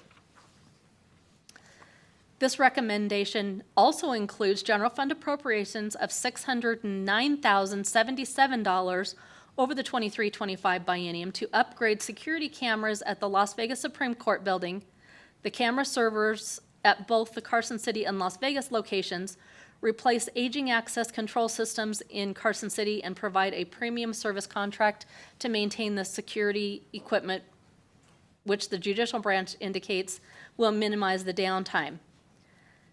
As was discussed in the judicial overview, due to the immediate security concerns, the upgrade to the court system was funded in fiscal year 2023 from the Judicial Support Governance and Special Events budget and became operational in February 2023. Accordingly, the judicial branch submitted the budget amendment that was discussed in the judicial overview budget, recommending a reduction in general fund appropriations of $524,677 over the 2023-25 biennium to eliminate the security system equipment originally requested in fiscal year 2024 and increase the amount needed for the annual security contract by $6,200 in each fiscal year of the 2023-25 biennium. During the budget hearing, judicial branch staff confirmed that the court no longer requires the equipment it originally included in its budget to upgrade the security system, but it does require funding of $12,400 to cover the additional annual service contract costs for the 2023-25 biennium, which results in net reductions in general fund appropriations of $524,677 over the 23-25 biennium compared to the amounts requested in the executive budget. The decision for the committees. Do the committees wish to approve general fund appropriations of $405,008 over the 2023-25 biennium for 2 new non-classified marshal deputy positions equivalent to a grade 39 step 10, as revised by the judicial branch, which results in reductions in general fund appropriations of $62,028 over the 23-25 biennium compared to the amounts requested in the executive budget in decision unit 301?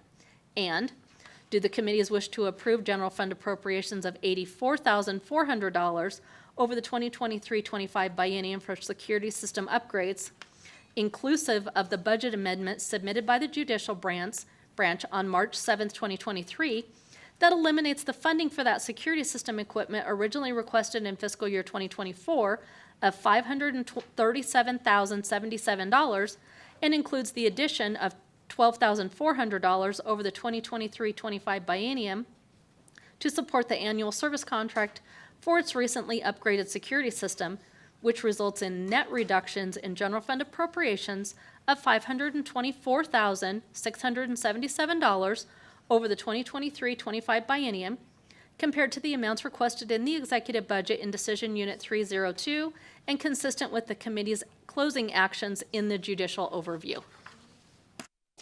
Thank you very much, and I will accept a motion to approve these general fund appropriations with a correction of the amount being $450,008 over the 23-25 biennium.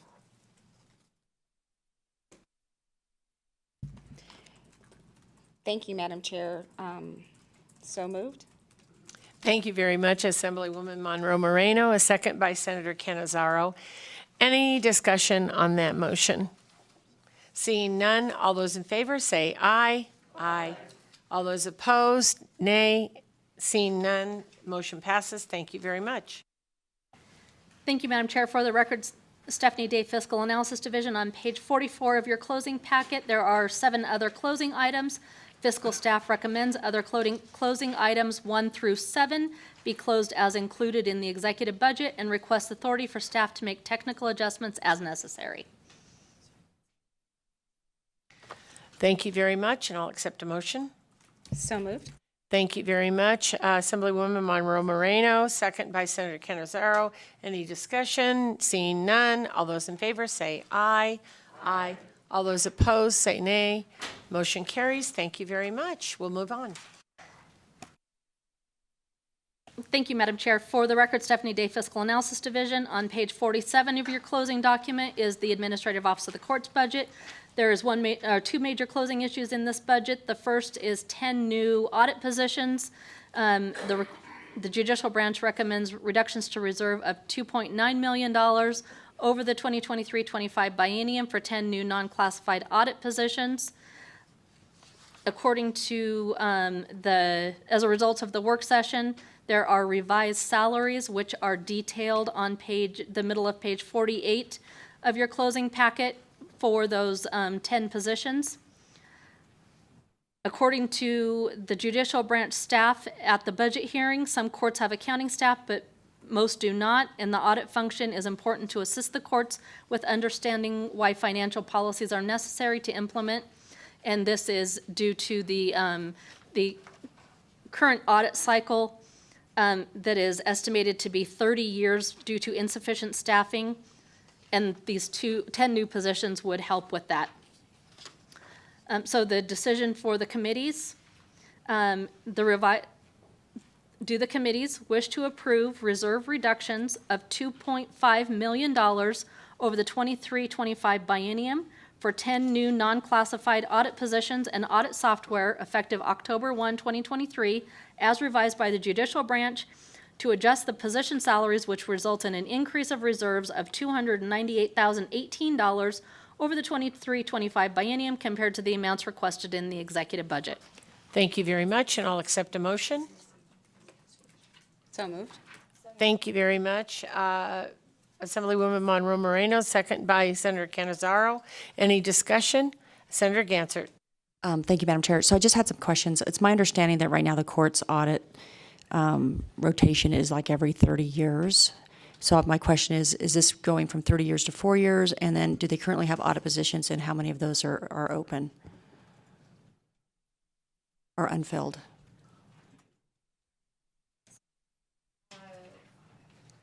We possibly need the court to address that, please. Thank you.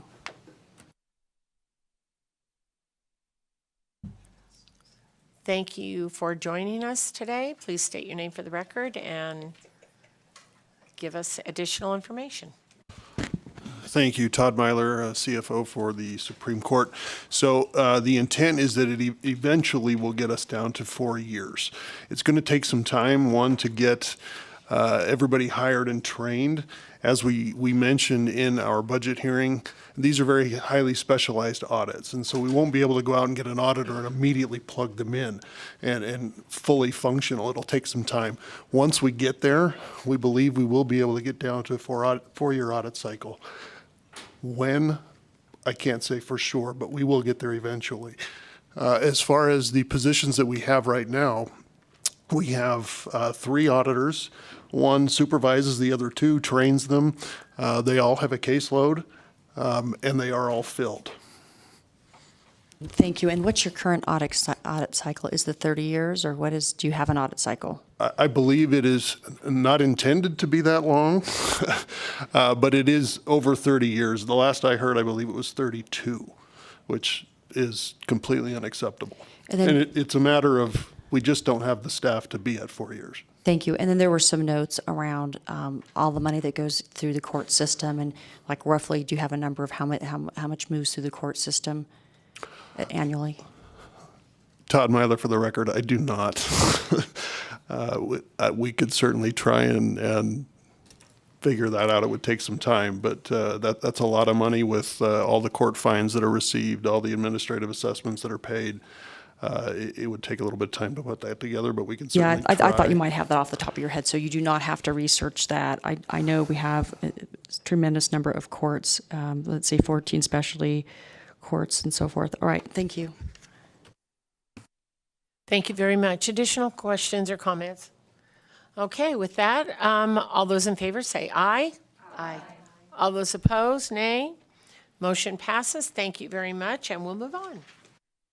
Thank you, Madam Chair. For the record, Stephanie Day, Fiscal Analysis Division. On page 49 of your closing packet, there is a decision unit. The judicial branch recommends reductions to reserve for a non-classified information technology project manager. The court currently has 2 project managers that are funded with American Rescue Plan Act Coronavirus State Fiscal Recovery Funds that they are requesting to transition one of those positions to a full-time state staff. The 2 current positions are working on the court's major projects, and other minor projects are the project management is being done by other individuals.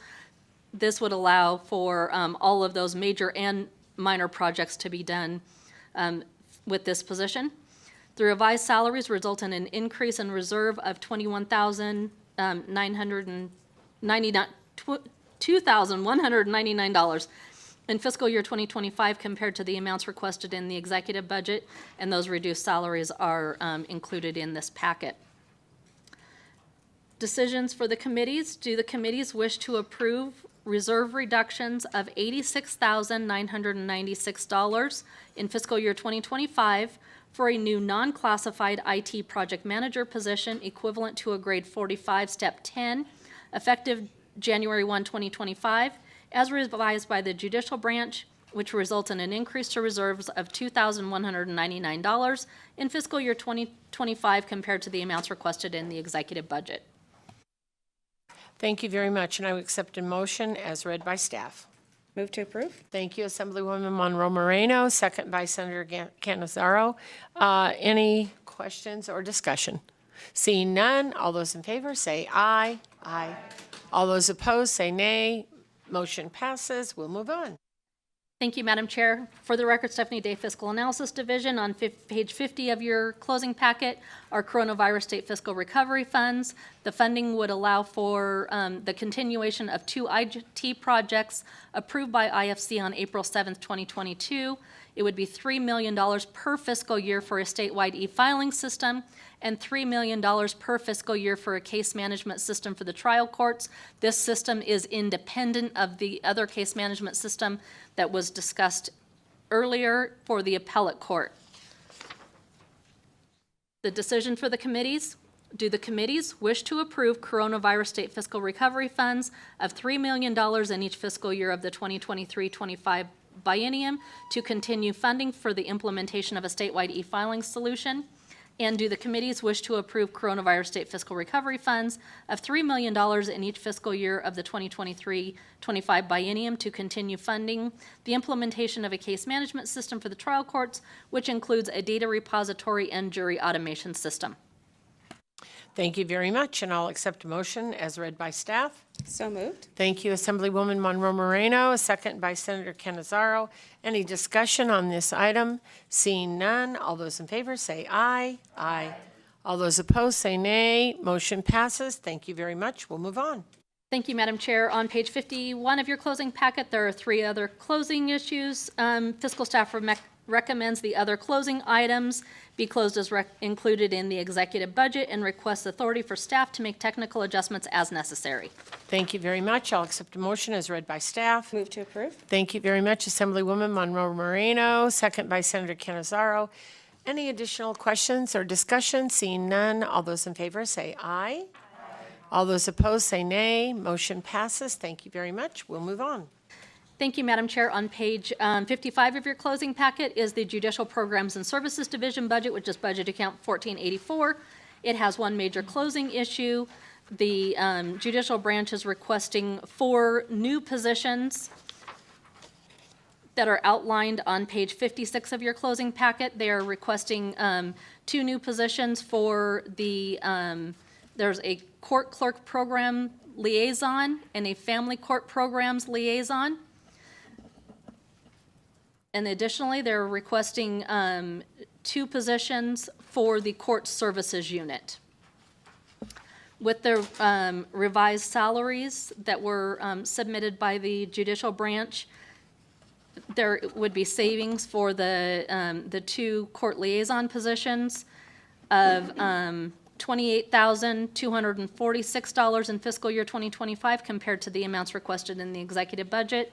And for the 2 positions for the court services unit, it would be $84,632 over the 23-25 biennium compared to the amounts that requested in the executive budget. The decision for the committees: do the committees wish to approve general fund appropriations totaling $520,273 over the 23-25 biennium to fund 4 new non-classified positions equivalent to grade 37, step 10, as requested by the judicial branch, which results in reductions in general fund appropriations of $112,872 over the 23-25 biennium compared to the amounts requested in the executive budget? Thank you very much, and I'll accept a motion as read by staff. So moved. Assemblywoman Monroe Moreno making the motion, second by Senator Canizaro. Any discussion or questions on this motion? Seeing none, all those in favor say aye. Aye. All those opposed say nay. Motion passes. Thank you very much. We'll move on. Thank you, Madam Chair. On page 57 of your closing packet, there is one other closing item. Fiscal staff recommends the other closing item be closed as included in the executive budget and requests authority for staff to make technical adjustments as necessary. Thank you very much, and I will accept a motion as read by staff. Move to approve. Assemblywoman Monroe Moreno, second by Senator Canizaro. Any questions? Seeing none, all those in favor say aye. Aye. All those opposed say nay. Motion passes. Thank you very much. We'll move on. Thank you, Madam Chair. On page 59 of your closing packet is the Uniform System of Judicial Records budget, budget account 1486. There is one major closing issue in this budget, the request for 5 new information technology positions to assist the trial courts. The judicial branch currently has 5 contract positions that are funded with American Rescue Plan Act coronavirus state fiscal recovery funds that they are requesting be converted to full-time state staff. The revised salaries are on page 60 in the bottom of the second paragraph. The positions are quality assurance analyst positions, and with the revised salaries, it would result in an increase to reserve of $70,615 in fiscal year 2025 compared to the amounts requested in the executive budget. The decision for the committees: do the committees wish to approve reserve reductions of $313,762 over the 23-25 biennium to fund 5 new non-classified positions equivalent to a grade 37, step 10, as revised by the judicial branch, which results in an increase to reserves of $70,615 over the 23-25 biennium compared to the amounts requested in the executive budget. Thank you very much, and I'll accept a motion as read by staff. So moved. Thank you very much, Assemblywoman Monroe Moreno, a second by Senator Canizaro. Any discussion or questions on this motion? Seeing none, all those in favor say aye. Aye. All those opposed say nay. Motion passes. We'll move on. Thank you, Madam Chair. For the record, Stephanie Day, Fiscal Analysis Division. There are 6 other closing items in this budget. Closing items, it would be closing items 3 through 5 are, they would be new program IT projects for their multi-county integrated justice information system, also known as McGIGIS. So the judicial branch requests authority to balance forward funds remaining at the end of fiscal year 2024 to fiscal year 2025 to be able to complete those McGIGIS projects, which are in closing items 3 through 5. Fiscal staff recommends the other closing items be closed as included in the executive budget and requests authority for staff to make technical adjustments as necessary. Fiscal staff also recommends including back language in the Appropriations Act or the Authorizations Act, as it would depend on whether so now it would be the Appropriations Act. It was dependent on the decision on the administrative assessments. So now fiscal staff recommends including back language in the Appropriations Act as appropriate, consistent with the committee's closing actions on the judicial overview, to allow the judicial branch to balance forward funding from fiscal year 2024 to fiscal year 2025 within the same budget account to be used to complete multi-county integrated justice information system projects in other closing items 3 through 5 as approved by the legislature without approval of the interim finance committee. Thank you very much, and I'll accept a motion as read by staff, including the back language. So moved. Thank you very much, Assemblywoman Monroe Moreno, second by Senator Canizaro. Any discussion or questions on this motion? All those in favor say aye. Aye. All those opposed say nay. Motion passes. We'll move on. Thank you, Madam Chair. On page, Stephanie Day for the record, on page 65 of your closing packet is the judicial education budget, budget account 1487. There is one major closing issue in this budget. It was request for 4 new judicial education positions that would provide training for judges and court employees statewide that would become effective on October 1st, 2023. The judicial branch indicates that it has 4 staff currently responsible for providing educational programs for judges and for court staff, and as such, this request would be doubling the staff allocated to the judicial education. The positions are outlined on page 66 of your closing packet. With the revised salaries. During the budget hearing, judicial staff indicated it currently conducts annual in-person training for limited jurisdiction judges and district court judges, a family court conference in partnership with the State Bar of Nevada, specialty court conference every other year, and a number of distance education offerings. The additional positions would allow for the expansion of distance learning education, not only to judges, but also to court staff, including frontline court clerks and employees. The revised salaries result in increases to reserve of $132,263 over the 23-25 biennium. Do the committees wish to approve reserve reductions of $811,577 over the 23-25 biennium to fund 4 new non-classified judicial education positions as requested by the judicial branch, to adjust the position salaries, which result in an increase to reserves of $132,263 over the 23-25 biennium compared to the amounts requested in the executive budget.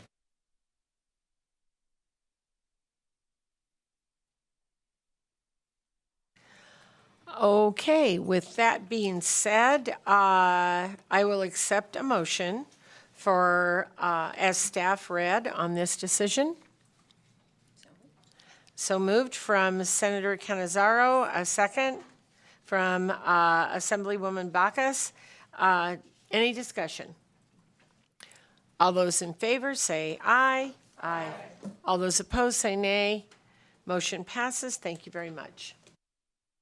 Thank you, Madam Chair. On page 67 of your closing packet is one other closing item. Fiscal staff recommends the other closing item be closed as included in the executive budget and requests authority for staff to make technical adjustments as necessary. Thank you very much. I'll accept a motion as read by staff. So moved. Assemblywoman Monroe Moreno makes the motion, second by Senator Canizaro. All those in favor say aye. Aye. All those opposed say nay. Motion passes. We can go on. Thank you, Madam Chair. Beginning on page 69 of your closing packet are the staff closed budgets for the judicial branch. If it is okay with the chair, may I just go through all of those rather quickly? Please, go ahead. Thank you. So on page Quickly is like what we like. Page 69 of your closing packet is the Court of Appeals budget. There are no major closing issues in any of these budgets, and this one has no coronavirus state fiscal recovery funds. There is one other closing item. And for all of these, their closing recommendations will be the last thing that I cover. On page 73, the state judicial elected officials budget account 1490. There is one other closing issue in this budget. Page 75 is a senior justice and senior judge program. There are there's nothing in that budget. On page 77 is the law library. There are two other closing items in that budget.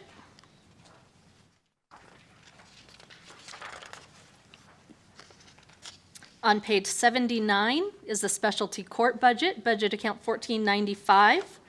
There is one other closing item in that budget. On page 83 is the judicial support, governance, and special events budget account 1493. There is nothing in that budget. Page 85 is the judicial retirement system state share budget. There is one other closing item in this budget that would be to consolidate this budget, which is this budget is to the fund. Let me start over. The judicial retirement system state share budget is an actuarial reserve system administered by the Public Employees Retirement System. This funds the unfunded liability for the judicial retirement system. Therefore, it is all related to the elected officials. The request would be to consolidate this budget in the elected officials, the budget that has all of the elected officials' salaries, which is budget account 1490. So on page 87 is the summary. Fiscal staff recommends that the following budgets be closed as included in the executive budget and requests authority for staff to make technical adjustments as necessary. Budget account 1493, judicial support, governance, and special events, and judicial retirement system state share.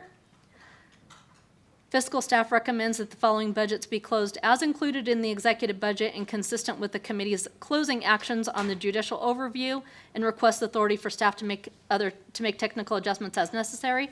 Budget account 1489, Court of Appeals, 1490, State Judicial Elected Officials, 1496, Senior Justice and Senior Judge Program, 2889, Law Library, and 1495, Specialty Court. And that completes the judicial branch. Thank you so much.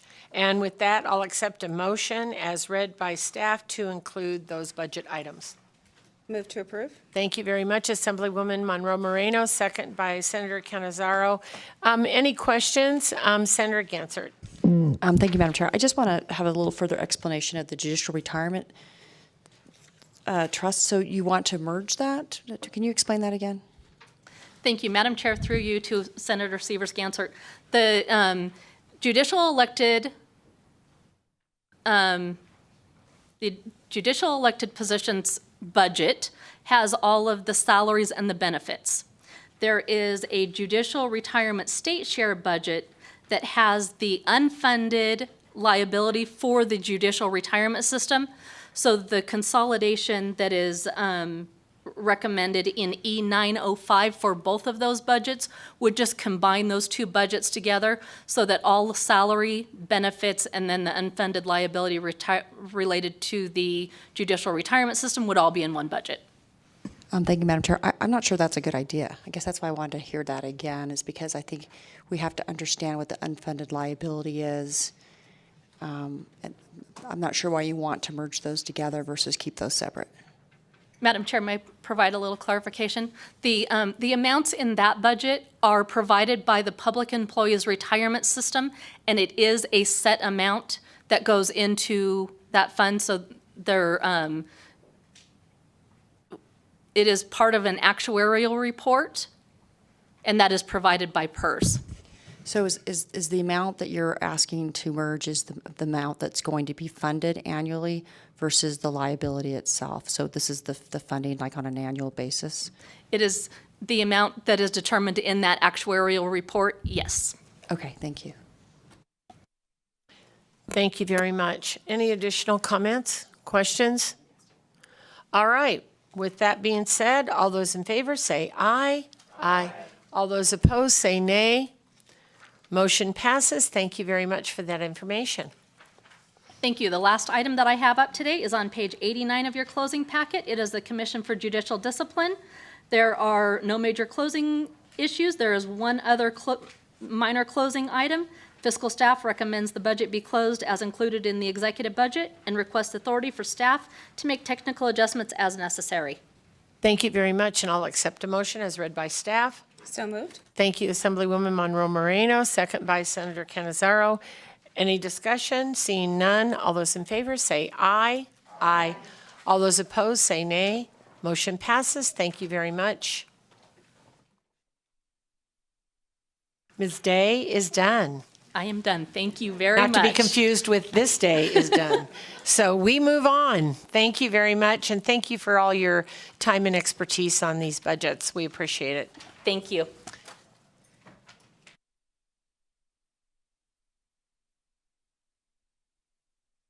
And we will welcome Ms. Kaufman and Mr. Thorley to the table, and when you're ready, please go ahead.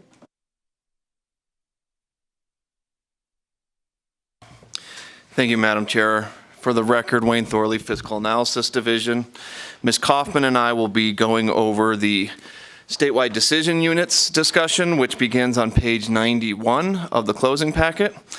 I'll begin with decision unit M100, which is known as statewide inflation, although that's a little bit of a misnomer. Decision unit M100 includes changes in rates, primarily internal service funds rates that are the result of several factors. Inflation could be one, but it could be new services, reduction in services, decision units approved in other budget accounts, and other things of that nature.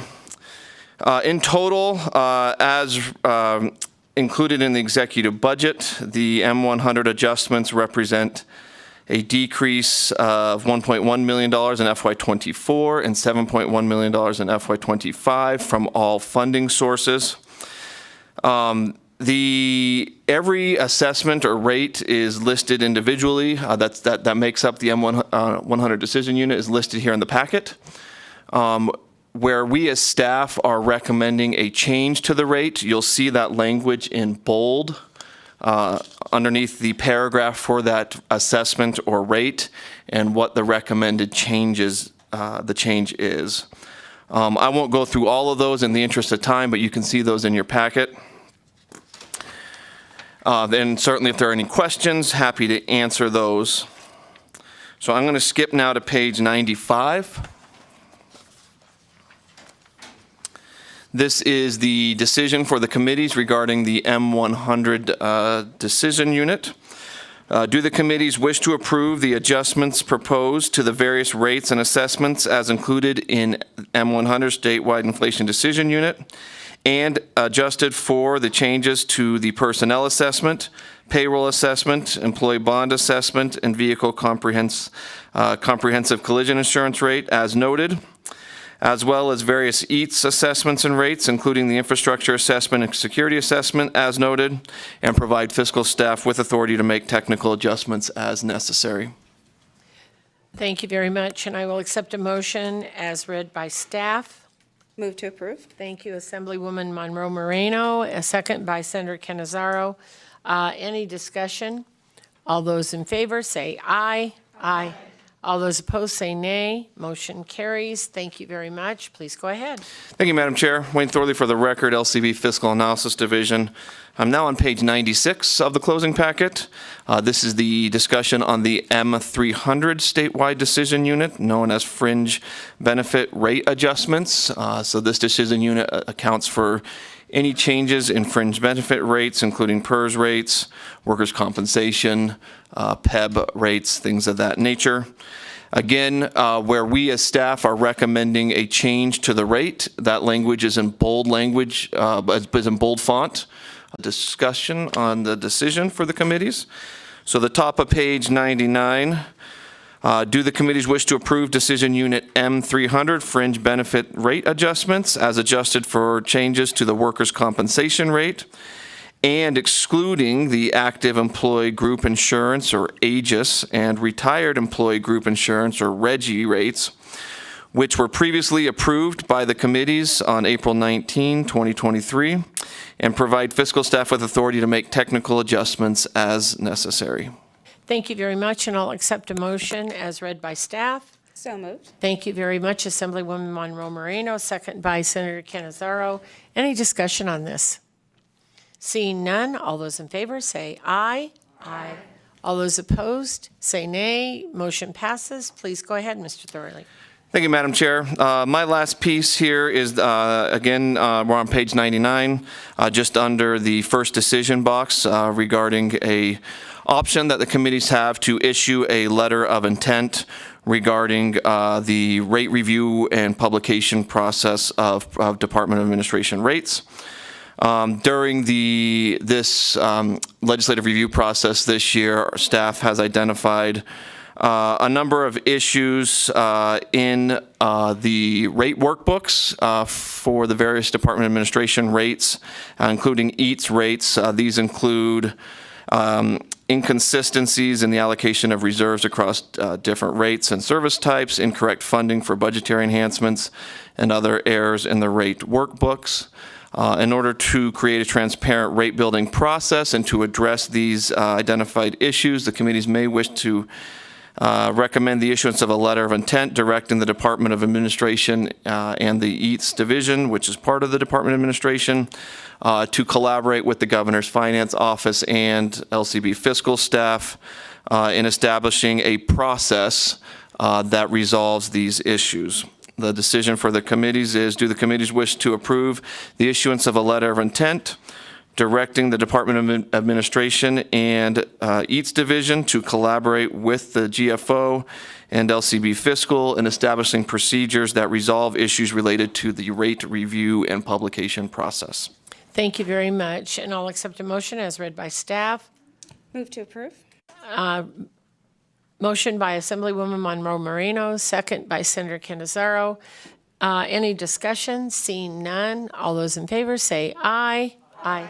All those opposed say nay. Thank you very much. Motion carries, and we'll move on.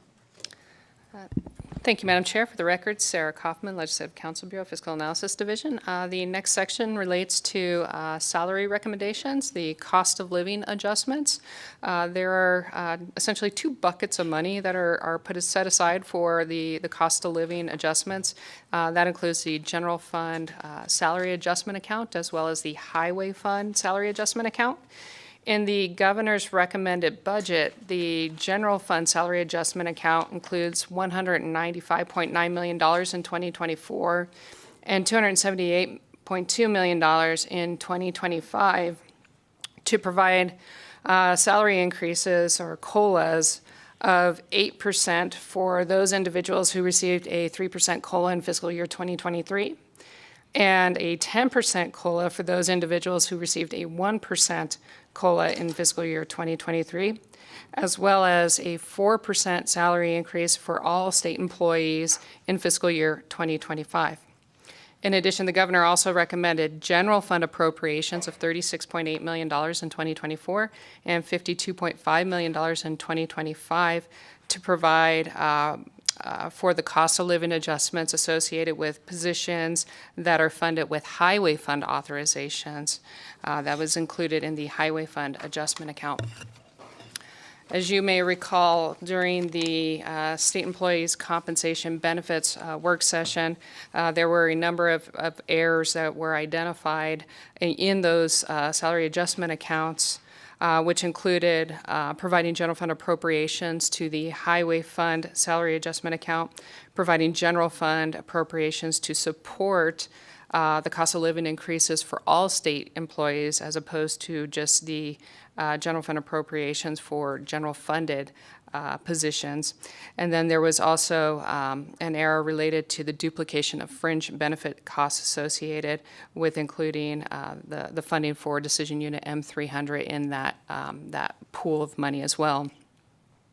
If those errors are corrected, then the amount required for the general fund salary adjustment account would be $117.8 million in fiscal year 2024 and $174.7 million in 2025.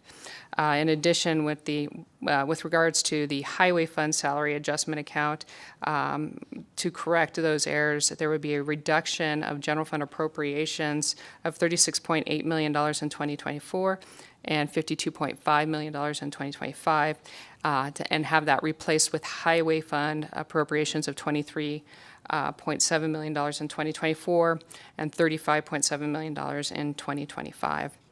I would note that also during that compensation enhancement work session, there was also discussion related to other various compensation requests, such as a 2% COLA effective April 2023, collective bargaining agreements, the funding of collective bargaining agreements that were approved in March of 2022, as well as the restoration of longevity pay and the adjustment of contributions made to PERS. I would note that since those recommendations were not included in the executive budget, they are not being considered at this time within the statewide decision units. And so the funding for the general fund and highway fund salary adjustment accounts would only include the COLAs related to what was provided for in the executive budget. So the decision for the committees are to, do the committees wish to approve the governor's recommendation to provide general fund appropriations of $195.9 million in 2024 or $278.2 million in 2025 to fund COLAs of 8 or 10% in fiscal year 2024 and an additional COLA of 4% in 2025.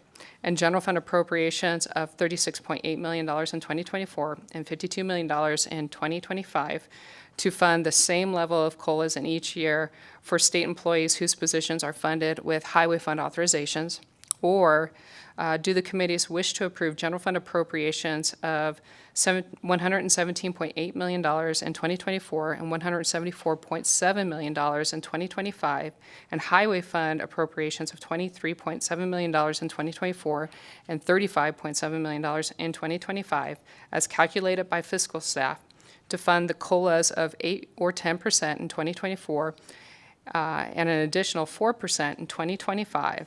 This option corrects the noted calculation errors in the executive budget, and fiscal staff would request authority to make any technical adjustments as necessary. Thank you very much. And with that, I would accept a motion to approve the general fund appropriations of $117.8 million in fiscal year 24 and $174.7 million in fiscal year 25, and highway fund appropriations of $23.7 million in fiscal years 24 and $35.7 million in fiscal year 25 as calculated by fiscal staff to fund COLAs of 8% or 10% in fiscal year 24, an additional 4% in fiscal year 25. This particular motion corrects the noted calculation errors identified in the executive budget and also allow the authority for staff to make any technical adjustments as necessary. Thank you, Madam Chair. So moved. Thank you very much, Assemblywoman Monroe Moreno, for the motion. Second by Senator Canizaro. Any discussion? All those in favor say aye. Aye. All those opposed say nay. Motion passes. Thank you very much. Please go ahead. Thank you, Madam Chair. On page 101 begins the discussion of salary adjustments for law enforcement and other classified positions. So within the executive budget, the governor provided $49.6 million for 2 grade salary increases for sworn officer positions, as well as forensic specialists, developmental support technicians, and 8 executive branch budget officers. Those are all provided for in the table on page 101. I would note that there was a budget amendment that was submitted by the Governor's Finance Office to eliminate the request to include a 2-grade increase for the executive branch budget officers, and that was approved in the Governor's Finance Office closing. So that is no longer being considered. On page 102, there is a discussion related to 49 budget amendments that were provided by the Governor's Finance Office to provide additional 1 to 3 step increases for the positions that are noted in the bullets on page 102. In addition, the Attorney General also requested consideration for a 3-grade increase for legal secretaries. That was not submitted as a budget amendment. However, information has been included in this document for your consideration. The grade increase recommended by the governor are proposed to improve the recruitment and retention for those positions in law enforcement and state services with the most difficulty in filling. And the table that is provided on page 103 provides the current grades of the positions recommended for grade increases, as well as the corresponding vacancy rates for those specific positions. And so you can see on the table on page 103 that while some of the more senior positions don't necessarily have issues with being filled, the entry-level positions that feed into those particular senior positions do have vacancy issues. And so the class series in and of itself have to move together in order to avoid compaction issues that may occur. So with the amounts that were provided for in the executive budget, as well as the 49 budget amendments, the governor is recommending a total of $54.9 million in salary enhancements for these various positions. Now, due to the volume of the grade increases that are being recommended by the governor, we have broken this out between functional areas and department. And so I will walk the committee through the various requests as it pertains to each department. So beginning on page 104 is the elected officials, Office of Attorney Generals. The Office of the Attorney General is requesting 50 investigator positions as well as 70 legal secretary positions to be upgraded. This is to correct disparities so that they could align the salaries associated with other investigators. I would point out that if you look at the table that was back on page 103, if you take a look at the salary recommendations for the AG Criminal Investigator Supervisor as well as the AG Criminal Investigator 2 position, those are proposed to align then with the Criminal Investigator 3 position and the Supervisory Criminal Investigator 1 position, which are positions that are within other state agencies. The Attorney General also requested a 3-grade increase for legal secretaries, and according to the Attorney General, they are the only full-service law firm in the state with attorneys that have a full spectrum of practice and the administrative, from administrative law to civil litigation and also to criminal prosecution. And so they believe that their legal secretaries do provide services that are greater from traditional legal secretaries. I would note on page 103 there is a listing of the grades of what other legal secretaries make within state service. And I would note that if the committee does approve this 3-grade increase for the legal secretaries, that the Division of Human Resource Management would still have to evaluate this recommendation to determine the appropriateness of this. And if they determine that these legal secretaries are still within the same purview of other legal secretaries, while the funding may be provided for the legal secretaries, the actual grades would not increase if it was not approved by the Division of Human Resource Management. So the decision for the committee is, do the committees wish to approve funding for a 3-grade increase for AG Criminal Investigator 2 positions from grade 38 to 41, AG Cyber Investigator 2 positions from grade 40 to grade 43, AG Criminal Investigator Supervisor positions from grade 40 to grade 43, 2-grade increase for AG Deputy Chief position from grade 42 to a grade 44, contingent upon the Division of Human Resource Management evaluating these positions to determine the appropriateness of this. And then do the committees also wish to approve funding for a 3-grade increase for Legal Secretary 2 positions from a grade 29 to a grade 32, supervising legal secretaries from a grade 31 to a grade 34, 3 legal office manager positions from a grade 33 to a grade 36, contingent upon the Division of Human Resource Management evaluating these positions to determine if they should be included in their own class series.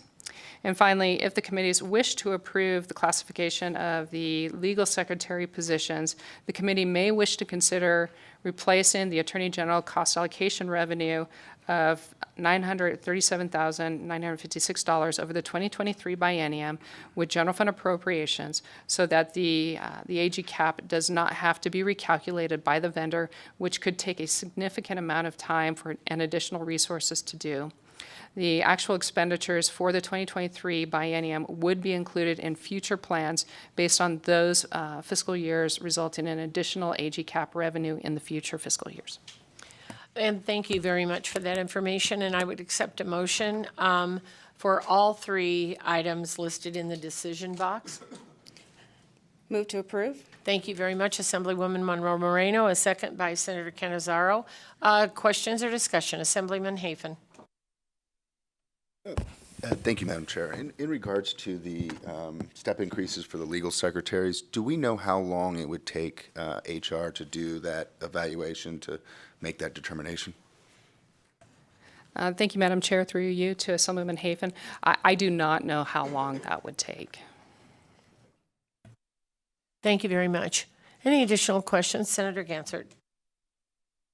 Thank you, Madam Chair. You know, in looking at the proposal and then looking ahead at the decision units for the other agencies, you know, related to law enforcement, this is the only one that includes secretaries. Any positions that are not around law enforcement is what it looks like to me. So, you know, I'm okay with what was originally opposed, but I think that if we were to look at these secretaries, and I understand they're at a higher level because they're legal secretaries, that we should be looking at all of them. So I guess I'm going to oppose this at this point in time because this is the only one that includes folks that are outside of what we typically see as law enforcement. Thank you.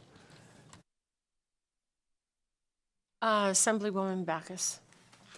Thank you so much, Madam Chair. I just wanted to comment on this because having my own law practice, it has been quite a tough 3 years hiring legal assistants.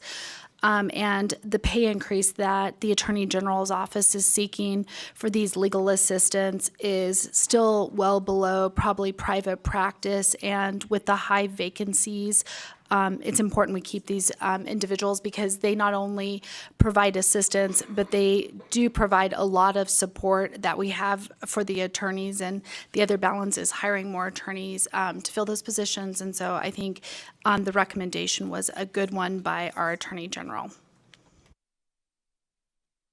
Thank you very much. Any other comments? Senator Canizaro. Thank you, Madam Chair. I would echo my colleagues' comments. The only other thing I think I would add that stuck out to me for these legal secretaries over other legal secretaries is at the Attorney General's office because they handle criminal, civil, and administrative law, you have to have legal secretaries that are not just trained in one area of law, which is typically where you will find legal secretaries trained to do a particular area of law.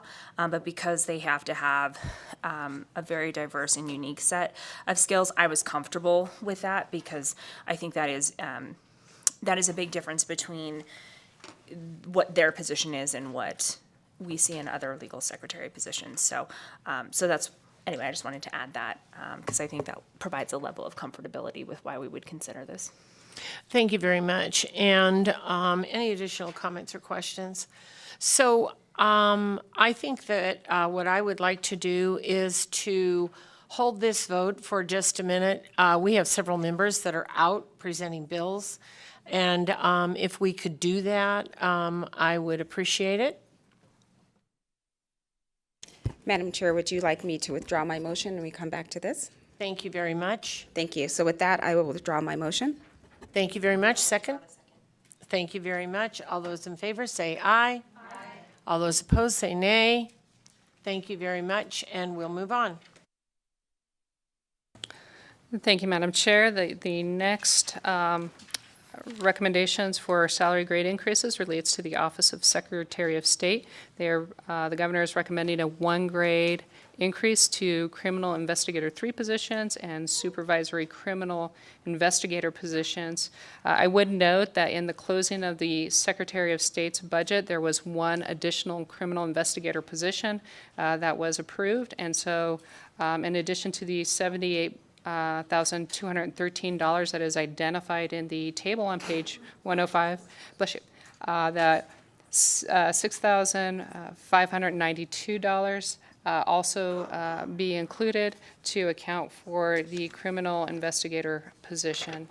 So the decision for the committee would be, do the committees wish to approve general fund appropriations of $84,805 over the 2023-25 biennium for 1 grade salary increases for criminal investigator positions and supervisory criminal investigator positions in the Office of the Secretary of State? Thank you very much, and I would accept a motion as read by staff. Move to approve. Thank you very much. A second by Senator Candizzaro. Any questions or discussion? All those in favor say aye. Aye. All those opposed say nay. Motion passes. Thank you very much. We'll move on. Thank you, Madam Chair. The governor recommends general fund appropriations of $1.3 million for 2 grade salary increase for Nevada System of Higher Education University police officers, sergeants, lieutenants, and detectives. The decision for this is on page 107.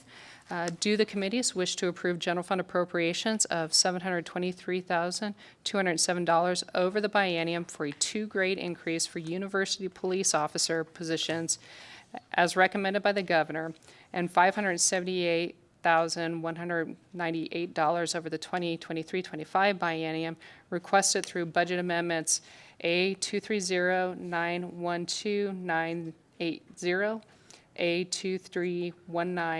A23193287, A2319430002, A23199312, and A2319 for a 2 grade increase for university sergeants and lieutenant positions within the Nevada System of Higher Education for university police officers, detectives, sergeants, and lieutenant positions for the University of Nevada, Reno. Thank you very much. And with that, I accept a motion as read by staff. Move to approve. Thank you very much, Assemblywoman Monroe Moreno. A second by Senator Cannizzaro. Any discussion? All those in favor say aye. Aye. All those opposed say nay. Motion passes. Thank you very much. Thank you, Madam Chair. The next set of grade increases relates to Health and Human Services, the Department of Health and Human Services. The governor is recommending a 1 grade increase for correctional lieutenant positions, criminal investigator positions, youth parole counselor positions, as well as a 2 grade salary increase for developmental support technicians, correctional sergeants, and forensic specialist positions within the Department of Health and Human Services. The table on 107 reflects the recommendations that are provided by the governor, and the decision for this is on page 108. Do the committees wish to approve total funding of $3.7 million, general fund appropriations of $3.2 million over the 2023-25 biennium, inclusive of $3.4 million included in the executive budget for a 2-grade salary increase for developmental support technicians, correctional sergeants, senior correctional officers, forensic specialists, an additional $117,733 over the 2023-25 biennium, requested through budget amendments A232-433161, A232-363-645, A232-291-383, A232-163148, and A 232-173263 which includes a 1-grade salary increase for correctional lieutenants, criminal investigators, and youth parole counselor positions within the Department of Health and Human Services. Thank you very much, and I'll accept a motion as read by staff. Move to approve. Thank you very much, Assemblywoman Monroe Moreno, a second by Senator Canizaro. Any discussion on this item? Seeing none, all those in favor say aye. Aye. All those opposed say nay. Motion passes. Thank you very much. And Ms. Kaufman, before you go forward, I actually missed a question by Assemblywoman Monroe Moreno, just for clarification on the education item. And so I'd just like to allow her to ask that question, please. Thank you, Madam Chair. And I realized it just at the very end, the positions that we just approved under the education for the law enforcement officers, the last part of that statement said for the University of Reno. Would that also include the university police throughout our system, or just at the University of Reno? Does that leave out UNLV? Thank you, Madam Chair. Through you to Assemblywoman Monroe Moreno. Yes, so the discussion related to UNR relates to the fact that they had to include it in a budget amendment. The police officers that are provided for UNLV were already included in the executive budget. So if you look on page 106, there is a table that breaks out the positions that were recommended for the University of Nevada, Reno on the top, and then just below that, there is the positions related to the University of Nevada, Las Vegas, and so those are all provided for. Thank you so much for that clarification. Thank you, Madam Chair. Thank you very much. And with that, we can move on to infrastructure. Thank you. Thank you, Madam Chair. The Department of Conservation Natural Resources is the next on page 108, and the governor is recommending a 2-grade salary increase for commissioned positions, including park rangers, park supervisors, law enforcement training specialists, and a 1-grade salary increase for commissioned park regional manager positions. The decision for the committee is, do the committees wish to approve general fund appropriations of $783,452 over the 2023-25 biennium, inclusive of $736,835 included in the executive budget for salary increases for the park ranger, park supervisor, and law enforcement training specialists, and an additional $46,617 over the 25 biennium, requested through Budget Amendment A232-014-162 for, to include a 1-grade salary increase for the Commission Park Regional Manager position. Thank you very much. And with that, I'll accept a motion as read by staff. Move to approve. Thank you very much from Assemblywoman Monroe Moreno, a second by Senator Canizaro. Any discussion on this item? Seeing none, all those in favor say aye. Aye. All those opposed say nay. Motion passes. Please move ahead.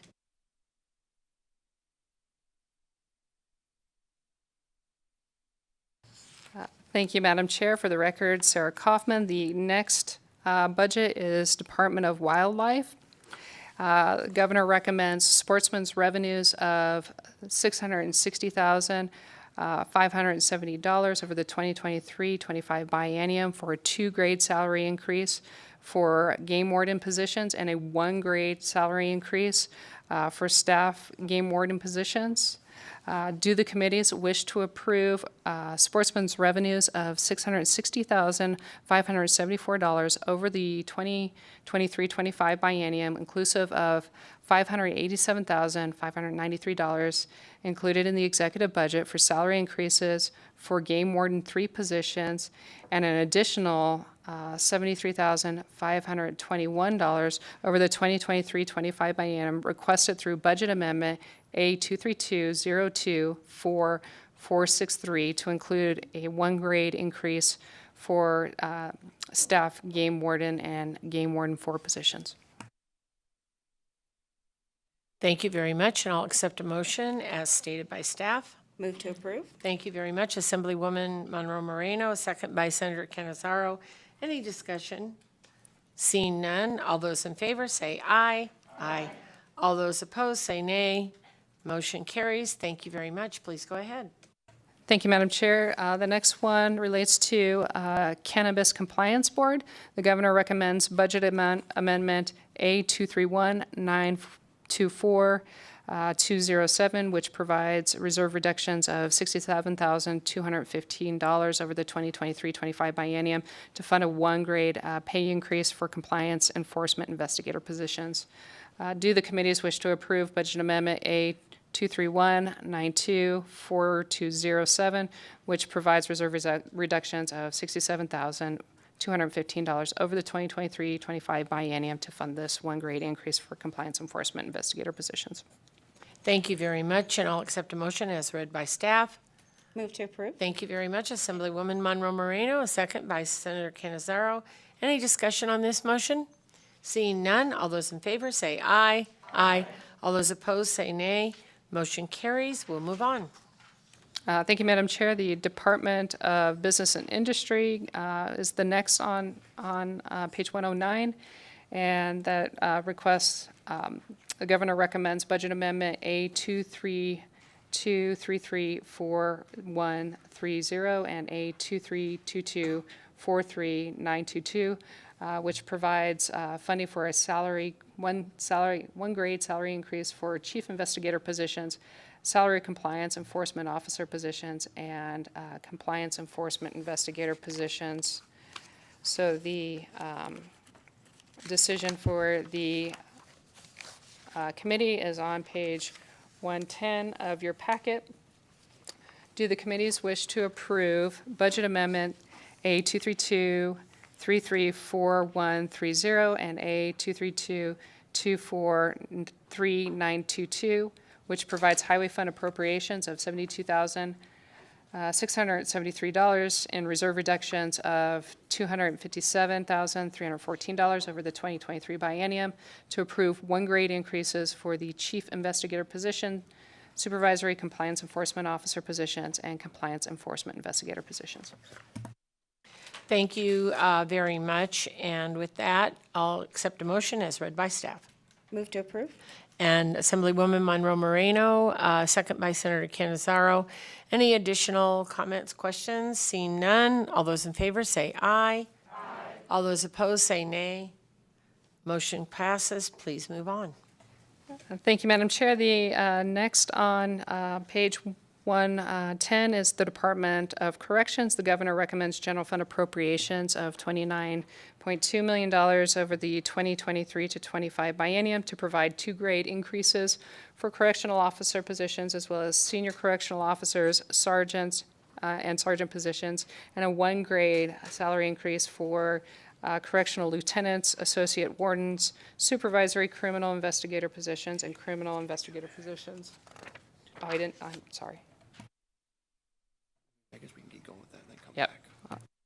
I apologize, Madam Chair. I skipped the Department of Agriculture. Would you like me just to continue with corrections and we can circle back? Yes, that I'm sure we can. I was trying to find you as well, so do what makes sense here, which would be continuing with Department of Corrections.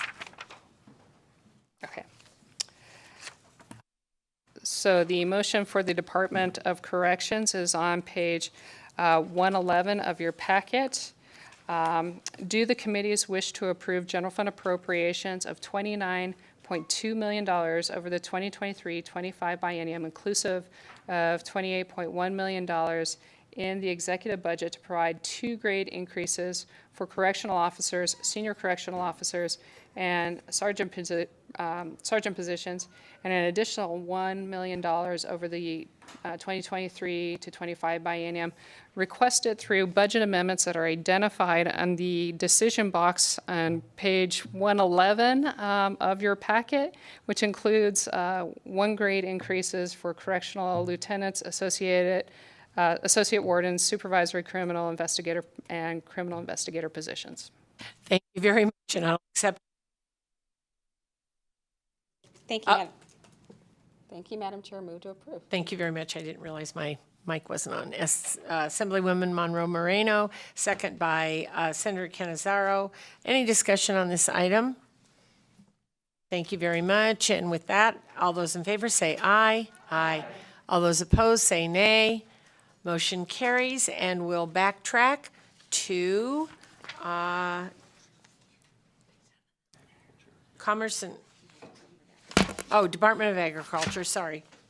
Thank you, Madam Chair. Department of Agriculture salary increases can be found on page 110 of your packet.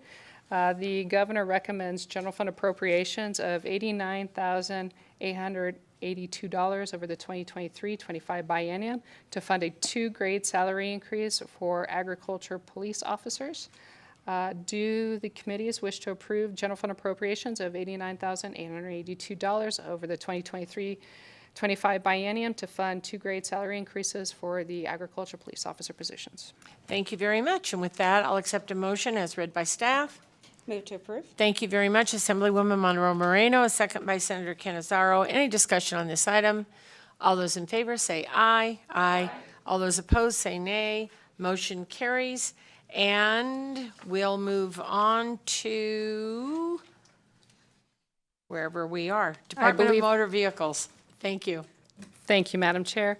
The governor recommends 1 grade increases for compliance enforcement investigator positions, as well as supervisory compliance investigator positions for the Department of Motor Vehicles.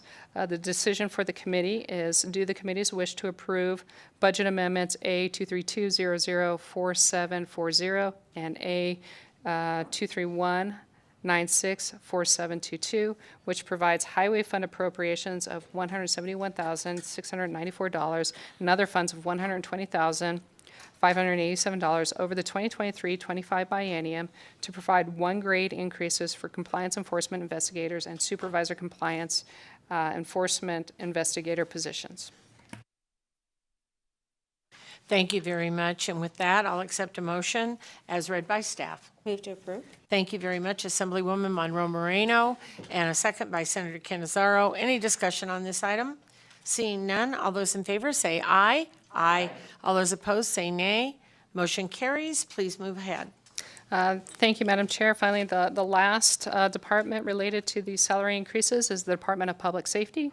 The governor recommends to provide 2 grade salary increases for DPS officers, DPS sergeant positions, and a 1 grade salary increase for DPS captains as well as DPS lieutenants. I would note that there was not a budget amendment that was provided for a lieutenant position within the fire marshal's budget. So the committee may wish to approve a technical adjustment for reserve reductions of $11,948 over the 2023-25 biennium to account for this 1 grade salary increase for the fire marshal lieutenant position to ensure pay parity among the lieutenants of the Department of Public Safety.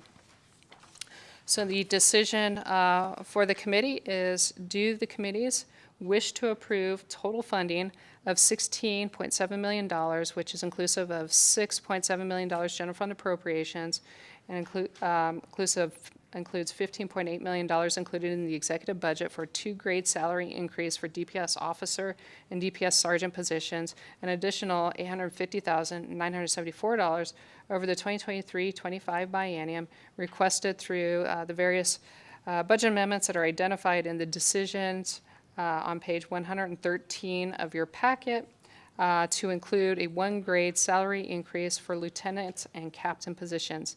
And if so, do the committees wish to also approve a technical adjustment for reserve reductions of $11,948 over the 2023-25 biennium to provide a one-grade increase for a lieutenant position within the fire marshal account, which was not requested through a budget amendment? Thank you very much, and I'll accept a motion as read by staff. Thank you, Madam Chair. I move to approve with the technical adjustments needed to include the one-grade increase to the lieutenant position in the fire marshal's account. Thank you very much, Assemblywoman Monroe Moreno, second by Senator Canizaro. Is there any discussion on this item? Seeing none, all those in favor say aye. Aye. All those opposed say nay. Motion carries. Thank you very much. Ms. Kaufman and Mr. Thorley, may we go back to the decision item on the elected officials, Attorney General, on page 104 and 105, with the decision being on 105. Thank you, Madam Chair. Would you like me to repeat the motion? At the risk of making you read all that, would you please? Thank you, Madam Chair. In the committee's packet on page 105 is a motion for the Attorney General's office.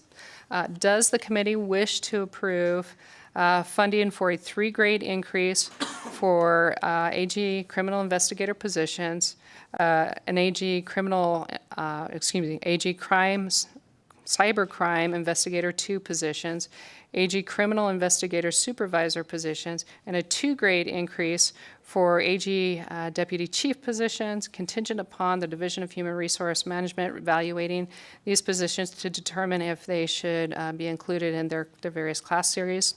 And do the committees wish to approve funding for a 3-grade increase for legal secretary position, as well as supervising legal secretary position, and three legal office manager positions, contingent upon the Division of Human Resource Management evaluating these positions to determine if they should be included in their own class series?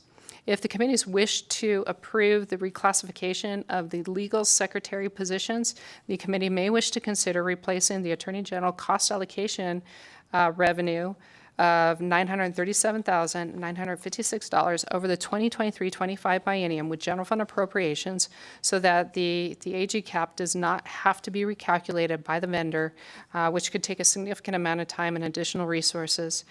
The actual expenditures for the 2023-25 biennium would be included in future plans.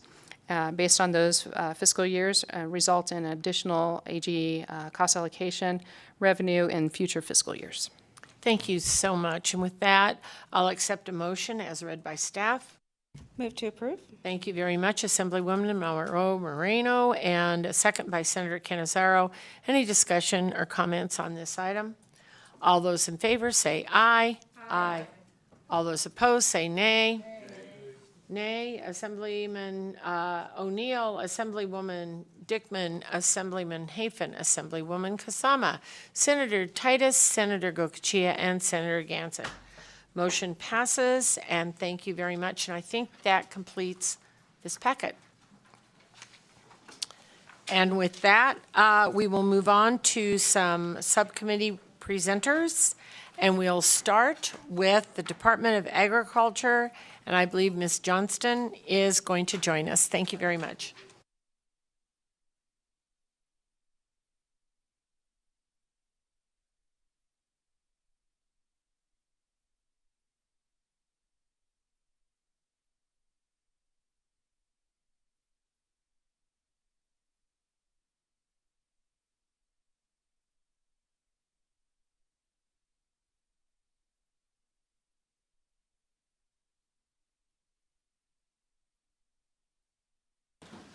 Please go ahead when you're ready. Good morning, Madam Chair, members of the committee. Nicolette Johnston, LCB Fiscal Analysis Division. I will be presenting the Joint Subcommittee on General Government report for the Department of Agriculture. The Joint Subcommittee on General Government has completed its review of the Department of Agriculture budget recommendations in the executive budget for the 23-25 biennium. The closing recommendations of the subcommittee resulted in a decrease of general fund appropriations of $140,274 in FY 2024 and a decrease of $91,241 in FY 2025 when compared to the governor's recommended budget. The subcommittee recommended approval of the following closing actions. Administrative Services Budget Account 4554. The subcommittee recommended approval of cost allocation reimbursements of $46,383 in FY 2024 and $60,465 in FY 2025 for one new full-time administrative assistant position, and associated costs to support the front desk in the department's Las Vegas office as recommended by the governor. The subcommittee recommended approval of $184,858 over the 23-25 biennium to fund additional operating costs for annual memberships and buildings and grounds maintenance as recommended by the governor. Because fiscal staff received late clarification from the governor's finance office regarding the intended use of the recommended $50,000 general fund appropriation in FY 2024, the subcommittee recommended the $50,000 general fund appropriation be placed in the Restricted Interim Finance Committee IFC contingency account and directed the agency to request the funds from the IFC when specific uses of the funds have been identified. The subcommittee also recommended approval of ARPA Coronavirus State Fiscal Recovery Funds of $331,062 in FY 2024 for the continued support of the department's state meat inspection program as recommended by the governor.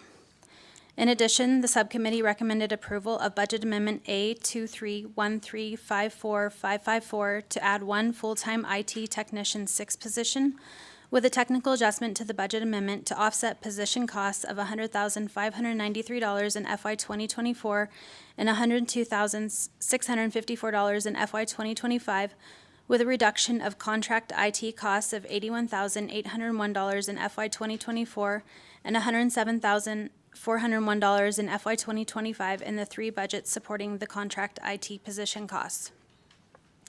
This results in overall net additional costs of $18,792 in FY 2024 and a net savings of $4,747 in FY 2025 for the full-time IT Technician 6 position. Budget Account 4545, Agricultural Registration Enforcement. The subcommittee recommended approval of the noted technical adjustments to update projected revenues, related operating expenditures and reserves, which result in a combined projected revenue increase of $229,636 in FY 2024 and $87,195 in FY 2025. Given concerns expressed by the subcommittee regarding the long-term solvency of this budget, the subcommittee recommended a letter of intent directing the agency to develop a long-term sustainable plan to align this budget's revenues and expenditures to be submitted for consideration by the IFC no later than the June 2024 meeting. As recommended by the governor, the subcommittee recommended approval of reserve reductions of $8,565 in FY 2024 and $16,295 in FY 2025 for the costs of a laboratory assessment and inspection to achieve accreditation of the department's laboratory through the International Organization for Standardization. The subcommittee recommended approval of the governor's recommendation of Federal Environmental Protection Agency pesticide enforcement grant funds of $3,705 and reserve reductions of $86,146 in FY 2024 to fund maintenance and calibration contracts for chemistry equipment. The subcommittee also recommended a letter of intent directing that the department provide an update on the effectiveness of the maintenance contract for the instrument purchased in 2009 and a plan to replace that equipment. Budget Account 4550, Veterinary Medical Services. The subcommittee recommended approval of one new unclassified deputy administrator position to assist in managing the 6 programs within the Division of Animal Industry for a total cost of $104,381 in FY 2024 and $134,454 in FY 2025, inclusive of a technical adjustment to revise the funding source from 100% general fund appropriations, as recommended by the governor, to 24% general fund appropriations and 76% cost allocation reimbursements, which results in general fund savings of $79,330 in FY 2024 and $102,185 in FY 2025. Budget account 4546, livestock inspection. Due to ongoing concerns regarding the long-term financial solvency issues identified in this budget, the subcommittee recommended the issuance of a letter of intent directing the agency to report to the IFC every 6 months on the status of its reserves. And if reserves fall below 60 days of operating expenditures, request for the agency to provide the IFC with a plan to ensure the account will remain solvent. The subcommittee also recommended approval of a technical adjustment to eliminate brand re-recording fees of $701,641 in FY 2024, which were erroneously included in the governor's recommended budget. The subcommittee recommended approval of all other closing items within the Department of Agriculture budget as recommended by the governor, with technical adjustments noted by staff, and authorized fiscal staff to make technical adjustments as necessary. The subcommittee recommends closing the following Department of Agriculture budgets as recommended by the governor, with technical adjustments as noted by fiscal staff. Budget account 4540, Plant Health and Quarantine Services. Budget account 4552, Pest, Plant Disease, Noxious Weed Control. Budget account 4541, Commercial Feed. Budget account 4600, Predatory Animal and Rodent Control. Budget account 4551, Measurement Standards. Budget account 2691, Nutrition Education Programs. Budget account 1362, Commodity Foods Distribution Programs. Budget account 4470, Dairy Fund. And budget account 4557, Livestock Enforcement. And that concludes my presentation. Oops, sorry. Thank you very much for that information, and I would accept a motion to accept the subcommittee findings. Move to approve? Thank you very much, Assemblywoman Monroe Moreno. Second by Senator Canizaro. Senator Goicoechea, do you have a question? No discussion, Madam Chair, thank you. I don't believe I have any conflicts in this budget, but because of my relationship with the director, I will be abstaining. Thank you very much, Senator. Any other comments? Thank you very much. All those in favor say aye. Aye. All those opposed say nay. Motion carries. Thank you very much. And thank you, Ms. Johnston. All right, we will go to Division of Welfare and Supportive Services. Mr. Nichols.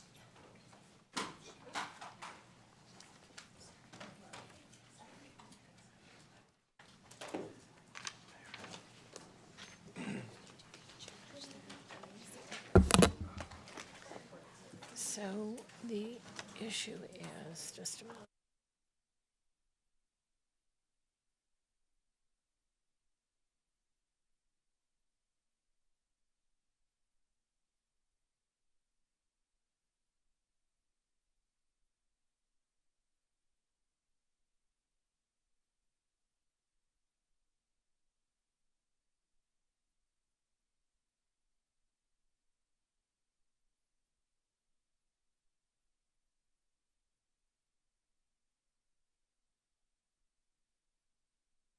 Go ahead when you're ready, please. Good morning, Madam Chair, members of the committee. For the record, my name is Colby Nichols. I'm a program analyst with LCB Fiscal Analysis Division. My turn in the hot seat this morning to present the Joint Subcommittee on Human Services closing report for the Division of Welfare and Supportive Services under the Department of Health and Human Services. The subcommittee has completed its review of the Department of Health and Human Services Division of Welfare and Supportive Services and has made the following recommendations for the division's 2023-25 biennial budgets. The subcommittee's closing recommendations resulted in net reductions in general fund appropriations totaling $693,188 in fiscal year 24 and $546,312 in fiscal year 25. The following comments describe the more significant recommendations of the subcommittee. Regarding welfare administration, due to the erroneous inclusion of Decision Unit M201 in the governor's recommended budget, the subcommittee recommended approval of Budget Amendment A23-1793228 to eliminate Decision Unit M201, which was recommended by the governor to fund 34 new positions in this budget based upon projected changes in the division's caseload, resulting in budget reductions of $3 million in fiscal year 24, of which $1.1 million would be general fund, and $3.8 million in fiscal year 25, of which $1.4 million is general fund.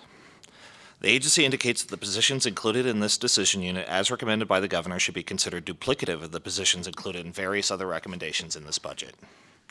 The subcommittee also recommended approval of total funding of $257,584 in fiscal year '24. Of that, $105,070 is general fund, and $117,060 in fiscal year '25, of which $47,392 is general fund. Those are for costs associated with one new IT professional position, as well as costs for one contracted IT programmer position to support the division's IT security compliance activities, as recommended by the governor. The subcommittee further recommended approval of total funding of $551,566 fiscal year '24, of which $224,007 is general fund, and $706,520 in fiscal year '25, of which $285,839 is general fund. That's for 7 new full-time positions and associated costs for the division's fiscal administration unit to address additional workload that's associated with an increase in the amount of federal funding, subawards, contracts, and financial reporting, as recommended by the governor. To improve the agency's capacity for IT strategic planning and oversight, the subcommittee recommended approval of total funding of $671,458 in fiscal year '24, of which $143,738 is general fund, and $821,049 in fiscal year '25, of which $154,480 is general fund, for 7 new IT-related positions and associated costs, as recommended by the governor. Additionally, the subcommittee recommended approval of total funding of $136,422 in fiscal year '24, of which $55,393 is general fund, and $172,364 in fiscal year '25, of which $69,251 is general fund, for one new unclassified deputy division administrator position and associated costs, as recommended by the governor. The new Deputy Division Administrator is intended to provide ongoing dedicated support of the agency's various IT, fiscal administration, and human resources-related operations. The subcommittee recommended approval of the governor's recommendation of $3.2 million, of which $1.1 million is general fund for fiscal year '24, and $3.7 million, of which $1.3 million is general fund, in fiscal year '25 for 18 new IT positions, as well as the costs for 7 contract IT positions to support and maintain the Child Support Enforcement Program's new information system, known as NV-KIDS, contingent upon the passage and approval of the recommended one-time appropriation and authorization of $48.3 million, of which $16.4 million would be general fund, to the Child Support and Enforcement Program budget. To continue work associated with the modernization of the agency's Nevada operations of multi-automated data systems, known as NOMADs, that was initially approved during the 21-23 biennium, the subcommittee recommended approval of ARPA system replacement reserve reductions of $2.9 million in fiscal year '24 and $17.3 million in fiscal year '25 for hardware and software contract costs, as well as contract IT programmer costs, as recommended by the governor. The NOMAD serves as the agency's mainframe for case management and eligibility. And lastly, the subcommittee recommended approval of ARPA system modernization reserve reductions of $4.6 million in fiscal year '24 and $3 million in fiscal year '25 for contract costs associated with the agency's modernization of its client-facing web portal, known as Access Nevada, as recommended by the governor. This modernization project was initially approved by the Interim Finance Committee during the 21-23 biennium. Regarding the Temporary Assistance for Needy Families budget, the subcommittee recommended approval of a series of technical adjustments to align funding in the base budget with fiscal year '22 actual costs, then further adjustments to align revenues and expenditures with projected caseloads, as included in the March 2023 caseload update. The impact of these adjustments is a net increase in federal TANF block grant revenues totaling $2.3 million in fiscal year '24 and $2.1 million in fiscal year '25 when compared to the amounts originally included in the governor's recommended budget. In addition, the subcommittee recommended to not approve the governor's recommendation to reduce TANF block grant revenues and TANF cash assistance authority by $10 million in each year of the 23-25 biennium due to the erroneous construction of a transfer decision unit in the governor's recommended budget. The agency has clarified that the intent is not to transfer TANF revenues from this budget to the Child Assistance and Development budget, but to instead allocate additional TANF revenues directly to the Child Assistance and Development budget. Therefore, approval of this decision unit is not needed to effectuate the recommended increase in TANF grant funding for the Child Assistance and Development budget. Additional details regarding this allocation will be discussed in the section of the speech dedicated to the Child Assistance and Development budget. Regarding the Welfare Field Services budget, as the agency indicates it will be able to address any increase in workload associated with caseload increases through existing staff, The subcommittee recommended approval of Budget Amendment A231893233 to eliminate Decision Unit M201, restoring revenues of $2.5 million in fiscal year '24, of which $291,218 is general fund, and $3.2 million in fiscal year 2025, of which $396,817 is general fund, as well as 43 positions.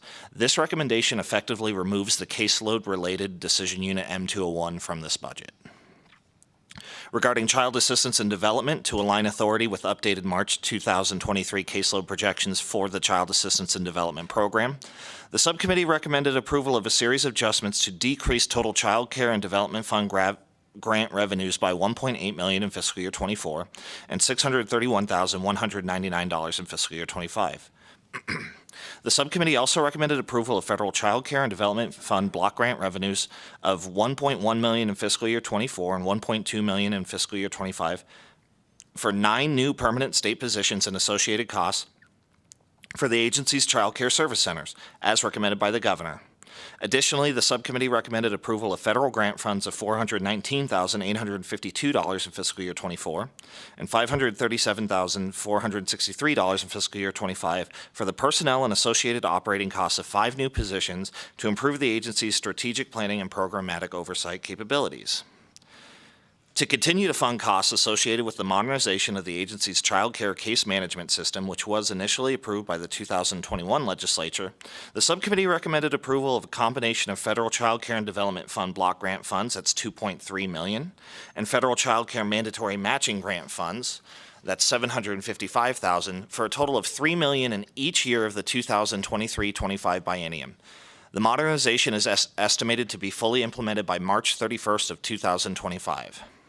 Finally, the subcommittee recommended approval of the governor's recommendation to increase TANF block grant funding in this budget by $10 million in each year of the 23-25 biennium to increase child care subsidies for the TANF New Employees of Nevada program, as well as combined total general fund appropriations of $1.5 million in fiscal year 2024 and $1.5 million in fiscal year 2025 and the administration and welfare field services budgets to address changes in administrative cost allocations.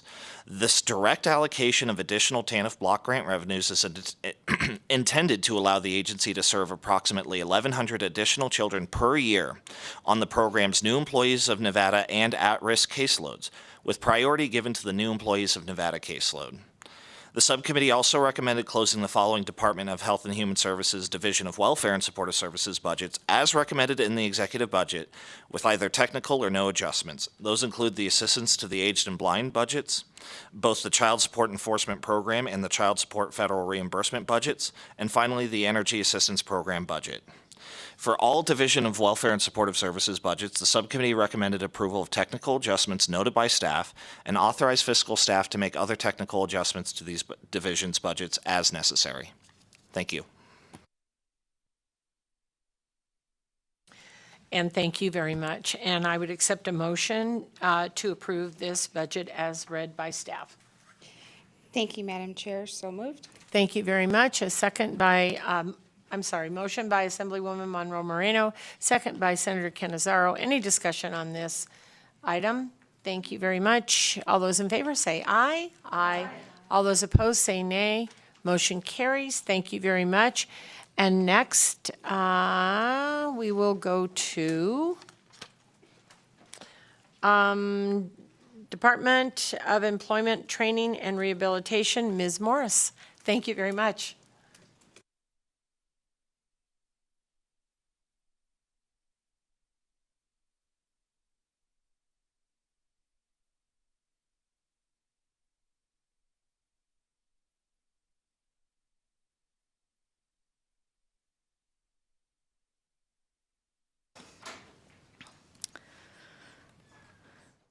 Good morning, Madam Chair, members of the committee, Nancy Morris, Fiscal Analysis Division. Today I will be presenting the Joint Subcommittee on Human Services closing report for the Department of Employment, Training, and Rehabilitation. The Joint Subcommittee on Human Services has completed its review of the budgets for the Department of Employment, Training, and Rehabilitation, otherwise known as DETR. The closing recommendations of the subcommittee have resulted in general fund appropriation increases of $37,740 in each year of the 2023-25 biennium. The subcommittee recommended approval of the following closing actions. Vocational Rehabilitation, Budget Account 3265. The subcommittee recommended general fund appropriations of $65,143 and federal Section 110 grant funds of $240,687 over the 2023-25 biennium for 3 new program officer positions as recommended by the governor. The subcommittee further recommended approval of the governor's recommendation for 2 new workforce services representative positions funded with general fund appropriations of $60,832 and federal Section 110 grant funds of $224,760 over the 2023-25 biennium. The subcommittee recommended federal Social Security Administration funds of $433,124 over the 2023-25 biennium for a new disability benefits website as recommended by the governor. In the Employment Security Special Fund Budget 4771, the subcommittee recommended approval of $3.6 million to continue funding 60 intermittent positions in the unemployment insurance budget through fiscal year 2024 and to eliminate penalties and interest revenue and instead fund the intermittent positions with reserves. The subcommittee recommended approval of budgeting $20.4 million in fiscal year 24 and $23.6 million in fiscal year 25 in federal coronavirus state fiscal recovery funds in a special use category to continue the unemployment insurance system modernization, and budgeting $7.8 million in federal coronavirus state fiscal recovery funds in reserves in fiscal year 25 for the system's maintenance costs, which the agency projects to expend in fiscal year 2026. In addition, the subcommittee recommended issuing a letter of intent instructing the department to report semi-annually to the Interim Finance Committee on the status of the modernization of the unemployment insurance system. In the Administration Budget, Account 3272, the subcommittee recommended approval of the governor's recommendation for 1 new management analyst position funded with cost allocation reimbursement revenue of $187,394 over the 2023-25 biennium. In the Information Development and Processing Budget, 3274, the subcommittee recommended approval of a net increase in cost allocation reimbursement revenue of $532,787 over the 2023-25 biennium, consisting of eliminating reserve reductions and increasing cost allocation reimbursement revenue by $3.1 million over the 2023-25 biennium for computer hardware and software costs, and eliminating reserves and decreasing cost allocation reimbursement revenue by $2.6 million over the 23-25 biennium for division and department cost allocation charges. In addition, the subcommittee recommended approval to increase cost allocation reimbursement revenue in the base budget by $945,129 in fiscal year 24, and to decrease cost allocation reimbursement revenue by $956,702 in fiscal year 25 to meet the targeted 30-day reserve level. For the Commission on Post-Secondary Education, Budget Account 2666, the subcommittee recommended approval of the governor's recommendation to add 1 new compliance audit investigator position funded with general fund appropriations of $55,299 and federal funds of $59,063 over the 2023-25 biennium. The subcommittee recommended approval of all other closing items within the Department of Employment Training and Rehabilitation's budgets as recommended by the governor, with technical adjustments noted by staff, and authorized fiscal staff to make technical adjustments as necessary. The subcommittee recommended closing the following Department of Employment Training and Rehabilitation budgets as recommended in the executive budget with or without minor technical adjustments. Rehabilitation Administration, Budget Account 3268, Disability Adjudication, 3269, Services to Blind or Visually Impaired, Budget Account 3254, Blind Business Enterprise Program, Budget Account 3253, ESD Administration, Budget 4773, Office of Workforce Innovation, Budget Account 1004, Nevada P20 Workforce Reporting, Budget Account 3270, Workforce Development 4770, Unemployment Insurance, Budget Account 4772, Equal Rights Commission, Budget Account 2580, and Research and Analysis, Budget Account 3273. This concludes the subcommittee report for the Department of Employment, Training, and Rehabilitation. Thank you very much. And with that, I'll accept a motion to approve as read by staff. So moved. Thank you, Assemblywoman Monroe Moreno, a second by Senator Canizaro. Any discussion on this unit? Thank you very much. All those in favor say aye. Aye. All those opposed say nay. Motion carries. Thank you very much for your time today. And next, we will go to the Commission on Peace Officer Standard and Training. Mr. Miller.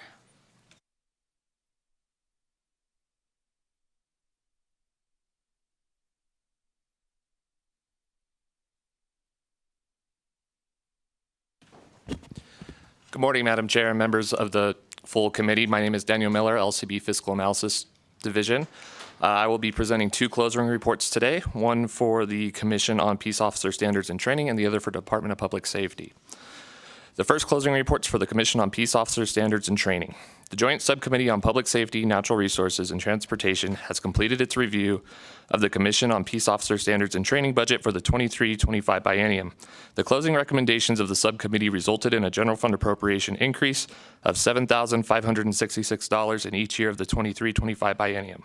The following comments describe the more significant recommendations of the Joint Subcommittee. The Peace Officer Standards and Training Commission, Budget Account 3774. The subcommittee recommended approval of the governor's recommendations as adjusted for $4.7 million in general fund appropriations over the 23-25 biennium to replace court administrative assessment revenues inclusive of $31,400 in general fund appropriations over the 23-25 biennium to fund a new learning management system to replace NV eLearn and authorize fiscal staff to make technical adjustments as necessary. This concludes my report on the closing report on the Peace Officer Standards and Trainings Commission. Thank you very much, and I'll accept a motion on this item as read by staff. So moved. Assemblywoman Monroe Moreno with the motion, second by Senator Canizaro. Any discussion? All those in favor say aye. Aye. All those opposed say nay. Motion carries. Thank you very much. Thank you, Madam Chair. Daniel Miller for the record. Mr. Miller, can you give us a 1 minute recess, please?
Okay, I'll call us back to order. And Mr. Miller, go on to the Department of Public Safety, please.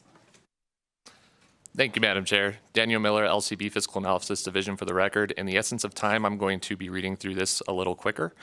So this is the next closing report for the Department of Public Safety. The Joint Subcommittee on Public Safety, Natural Resources, and Transportation has completed its review of the Department of Public Safety budgets for the 23-25 biennium. The closing recommendations of the subcommittee resulted in a general fund appropriation reduction of $8 million over the 23-25 biennium. In addition, the closing recommendations of the subcommittee resulted in highway fund appropriation increases of $16,626 over the 23-25 biennium. Finally, the subcommittee deferred consideration of all sworn officer salary increases included in the executive budget and submitted as budget amendments from the Governor's Finance Office to the statewide decision units closing, where other statewide grade increases were considered. The following comments describe the more significant recommendations of the Joint Subcommittee. Director's Office, Budget Account 4706. The subcommittee recommended approval of the Governor's recommendations as adjusted to decrease $1.1 million of highway fund appropriations, decrease $560,995 of Records Communication and Compliance Division cost allocation reimbursements, and decrease $163,123 of fees, with a corresponding increase of $1.8 million in the Director's Office cost allocation reimbursements over the 23-25 biennium to transfer 9 positions to support the creation of a new research and planning technology team.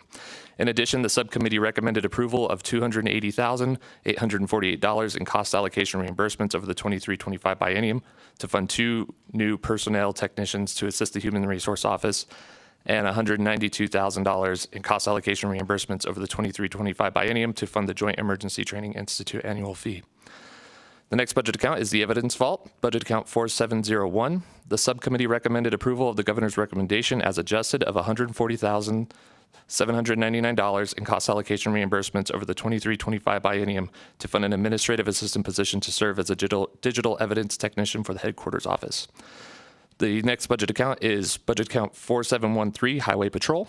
The subcommittee deferred approval of the Governor's recommendation of $5.5 million in highway fund appropriations to fund 22 DPS Officer 2 positions and 6 new DPS Sergeant positions to increase coverage in 4 different districts throughout Nevada due to increasing population and job growth.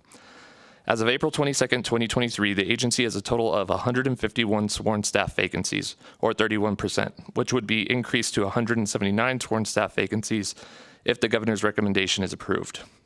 The agency testified during the April 26, 2023 subcommittee closing that it would not be able to fill its current vacancies it has over the 23-25 biennium, and it would not have the recruitment and academy capacity to fill the new positions. Therefore, if approved, the new positions would remain vacant over the 23-25 biennium. The Nevada Highway Patrol testified that it would like the positions to be approved without funding, so that these positions would be included in the base budget for the next legislative session. This would eliminate the need for the department to request the funding for the positions next legislative session. The subcommittee directed fiscal staff to report at the full committee closing if the 28 positions could be established without appropriating highway fund dollars. In conclusion, the money committees can either approve the funding recommendation, alter the funding, or not approve the funds. Therefore, the legislator cannot obligate the establishment of position control numbers to be funded within the base budget for future legislative sessions without funding these positions this legislative session. If the funding for the positions is not approved, the department would need to request the funding for the new positions at a future legislative session. There are 3 options for the committee's consideration. Option A, approve the $5.5 million in highway fund appropriations over the 23-25 biennium to fund the addition of 22 new DPS Officer 2 positions and 6 new DPS Sergeant positions to expand law enforcement coverage as recommended by the Governor. Or option B, approve the Governor's funding recommendation, but allocate $5.5 million in highway fund appropriations to the Interim Finance Committee contingency account as a restricted allocation, which would require the division to demonstrate to the Interim Finance Committee that the agency has filled or is in the process of filling existing vacancies prior to receiving the funding for additional positions. This option does not add positions to the department's base budget for the next legislative session unless they are approved for an allocation from the contingency account to fund any portion of the positions during the 23 through 24 interim. Or option C, not approve highway fund appropriations of $5.5 million over the 23-25 biennium to fund 22 new DPS Officer 2 positions and 6 new DPS sergeant positions. That'll conclude the recommendations, or the options.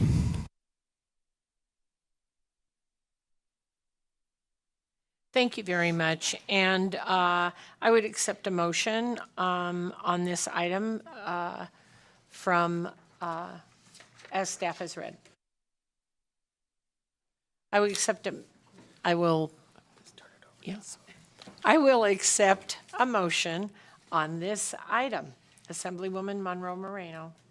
Thank you, Madam Chair. Given the division's testimony that it would not be able to recruit and train the new positions over the biennium, I would move to approve option C and to not approve highway fund appropriations of $5.5 million over the 23-25 biennium to fund 22 new DPS Officer 2 positions and 6 new DPS Sergeant positions. However, if the Division of Highway Patrol is in the position over the 23-25 biennium where it has filled its vacant positions and it may be able to fill and train more positions, the committee, I would move that the division seek an appropriation from the unrestricted highway fund during the interim to establish a portion of these positions, which would be limited to the available funding within that account.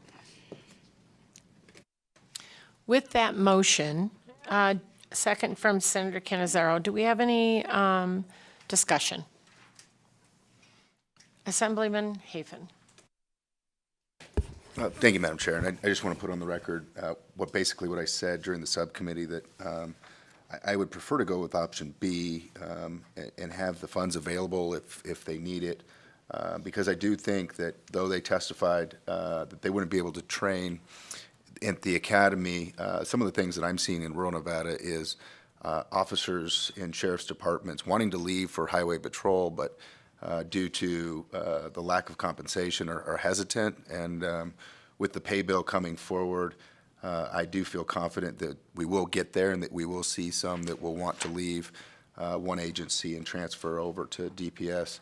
And so I will be a no on option C with the hope that we will be able to get compensation up to a level where more people will want to be part of DPS. Thank you. Assemblywoman Monroe Moreno. Thank you, Madam Chair. And I agree that with the compensation package that this legislative body has been talking about this session, it is my hope that more people will make that transfer. However, we do have a large number of vacancies that would have to be filled first. And once those are filled, then they could add additional positions to the force. Therefore, that's why I made an additional statement to option C, that if they find themselves in that position, that we're encouraging them to seek the appropriation needed in the unrestricted highway fund. So the funds would be there if they are able to add additional people after filling those vacant positions, Madam Chair. Thank you.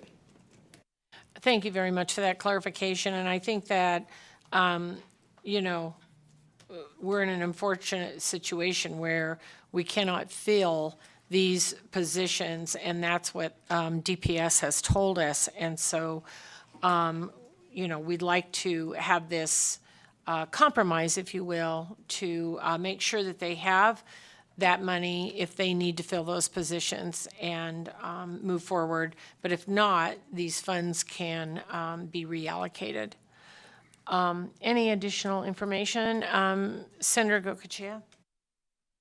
Yes, thank you, Madam Chair. And I just want to make sure I'm clear on the motion. And technically, instead of appropriating it and holding it for IFC, you're saying that if they do happen to get to that threshold where they could seek some more positions, then they would come back to IFC and request out of the contingency. Is that what I'm hearing? Assemblywoman Monroe Moreno. Thank you, Madam Chair. They would seek the appropriation from the unrestricted highway fund.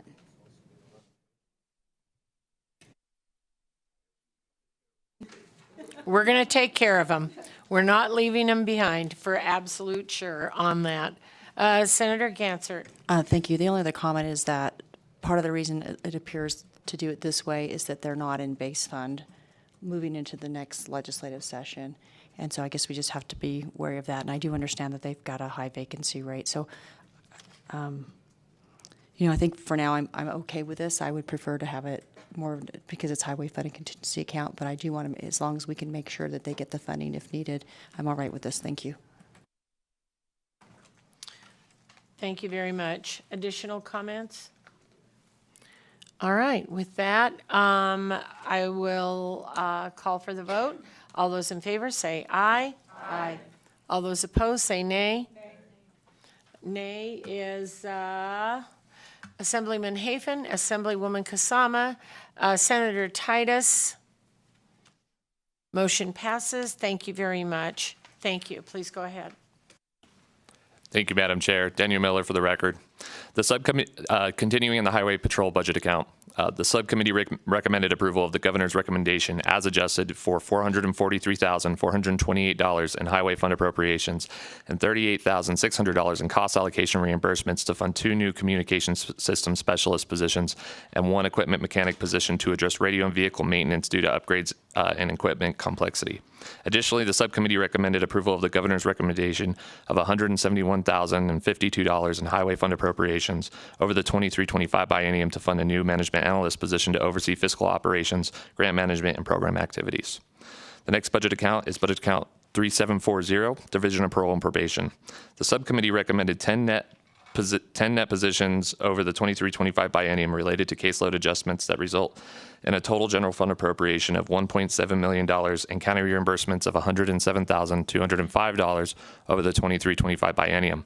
The recommendation reflects the 2023 caseload projections received by fiscal staff on March 27, 2023, prepared by the JFA Institute as recommended by the governor.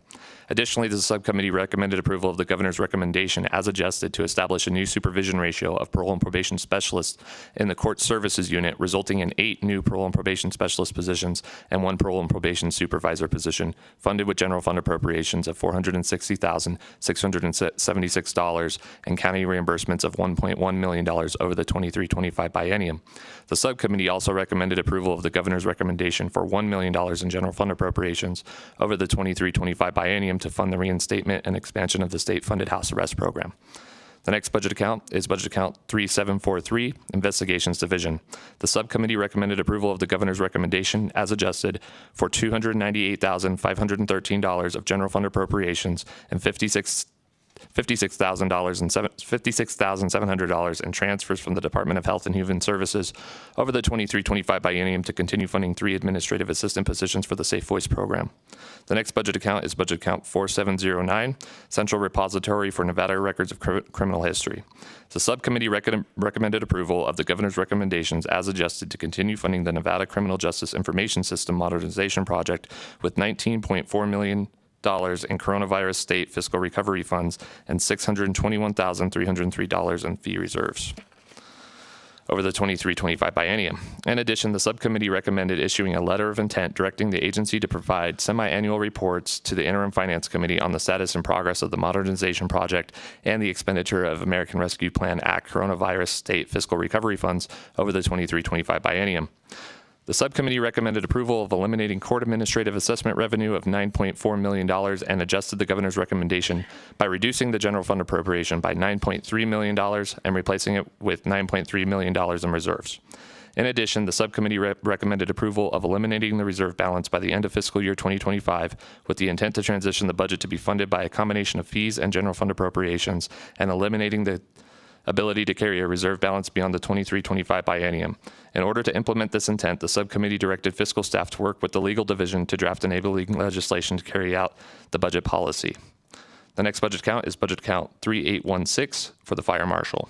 The subcommittee recommended approval of the governor's recommendation as adjusted to reduce the budgeted reserves by $129,570 over the 23-25 biennium to fund 1 administrative assistant position to assist with the clerical duties for the Fire Protection Bureau and the Investigation Enforcement Bureau. The subcommittee also recommended approval of budget amendment A230683816 as adjusted to reduce the budgeted reserves by $388,921 over the 23-25 biennium to fund 2 fire and life safety inspectors to reduce inspection backlogs of 6 weeks or more in the southern region of Nevada. The next budget account is budget account 4688, Highway Safety Plan and Admin.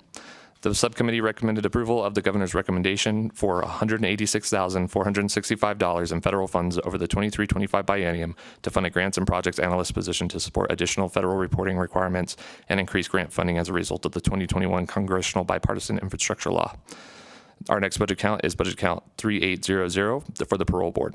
The subcommittee recommended approval of the governor's recommendation for $255,133 of general fund appropriations over the 23-25 biennium to fund a new unclassified executive director position to address the operational issues caused by the current organizational structure of the parole board, contingent upon the passage and approval of AB 462 or other enabling legislation. The subcommittee recommends closing the following Department of Public Safety budgets as included in the executive budget with technical or no adjustments. Budget count 4704, Nevada Office of Cyber Defense Coordination. Budget count 4707, Office of Professional Responsibility. Budget account 3775, Training Division. Budget account 4703, Forfeitures. Budget account 4738, Dignitary Protection. Budget account 4705, NHP K-9 Program. Budget account 4721, Highway Safety Grants Account. Budget account 4702, Records Communication and Compliance. Budget account 4710, Child Volunteer Background Checks Trust Account. Budget account 4729, State Emergency Response Commission. Budget account 3819, Cigarette Fire Safety Standard and Firefighter Support. Budget account 4727, Capitol Police. Budget account 4687, Traffic Safety.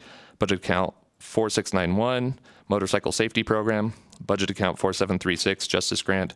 Budget account 4708, Justice Assistance Act. Budget account 4734, Justice Assistance Grant Trust Account. And budget account 4737, Account for Reentry Programs. With that, that concludes the closing report for the Department of Public Safety. Thank you so much. And with that, I'll accept a motion as read by staff.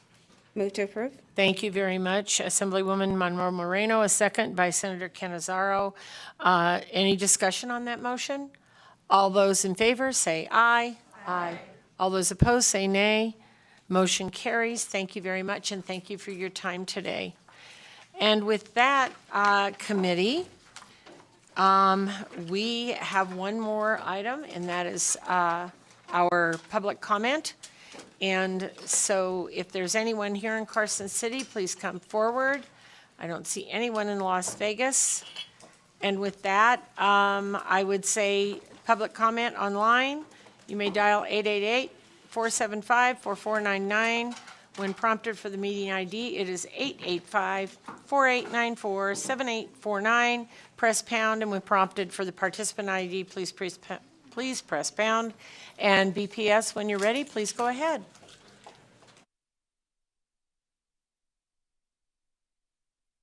Thank you, Chair. We have no callers on the line for public comment. Okay, thank you very much. And with that, committee members, that completes our business for today. Thanks for everyone for joining us, and I hope you have a good rest of the day. This meeting is adjourned.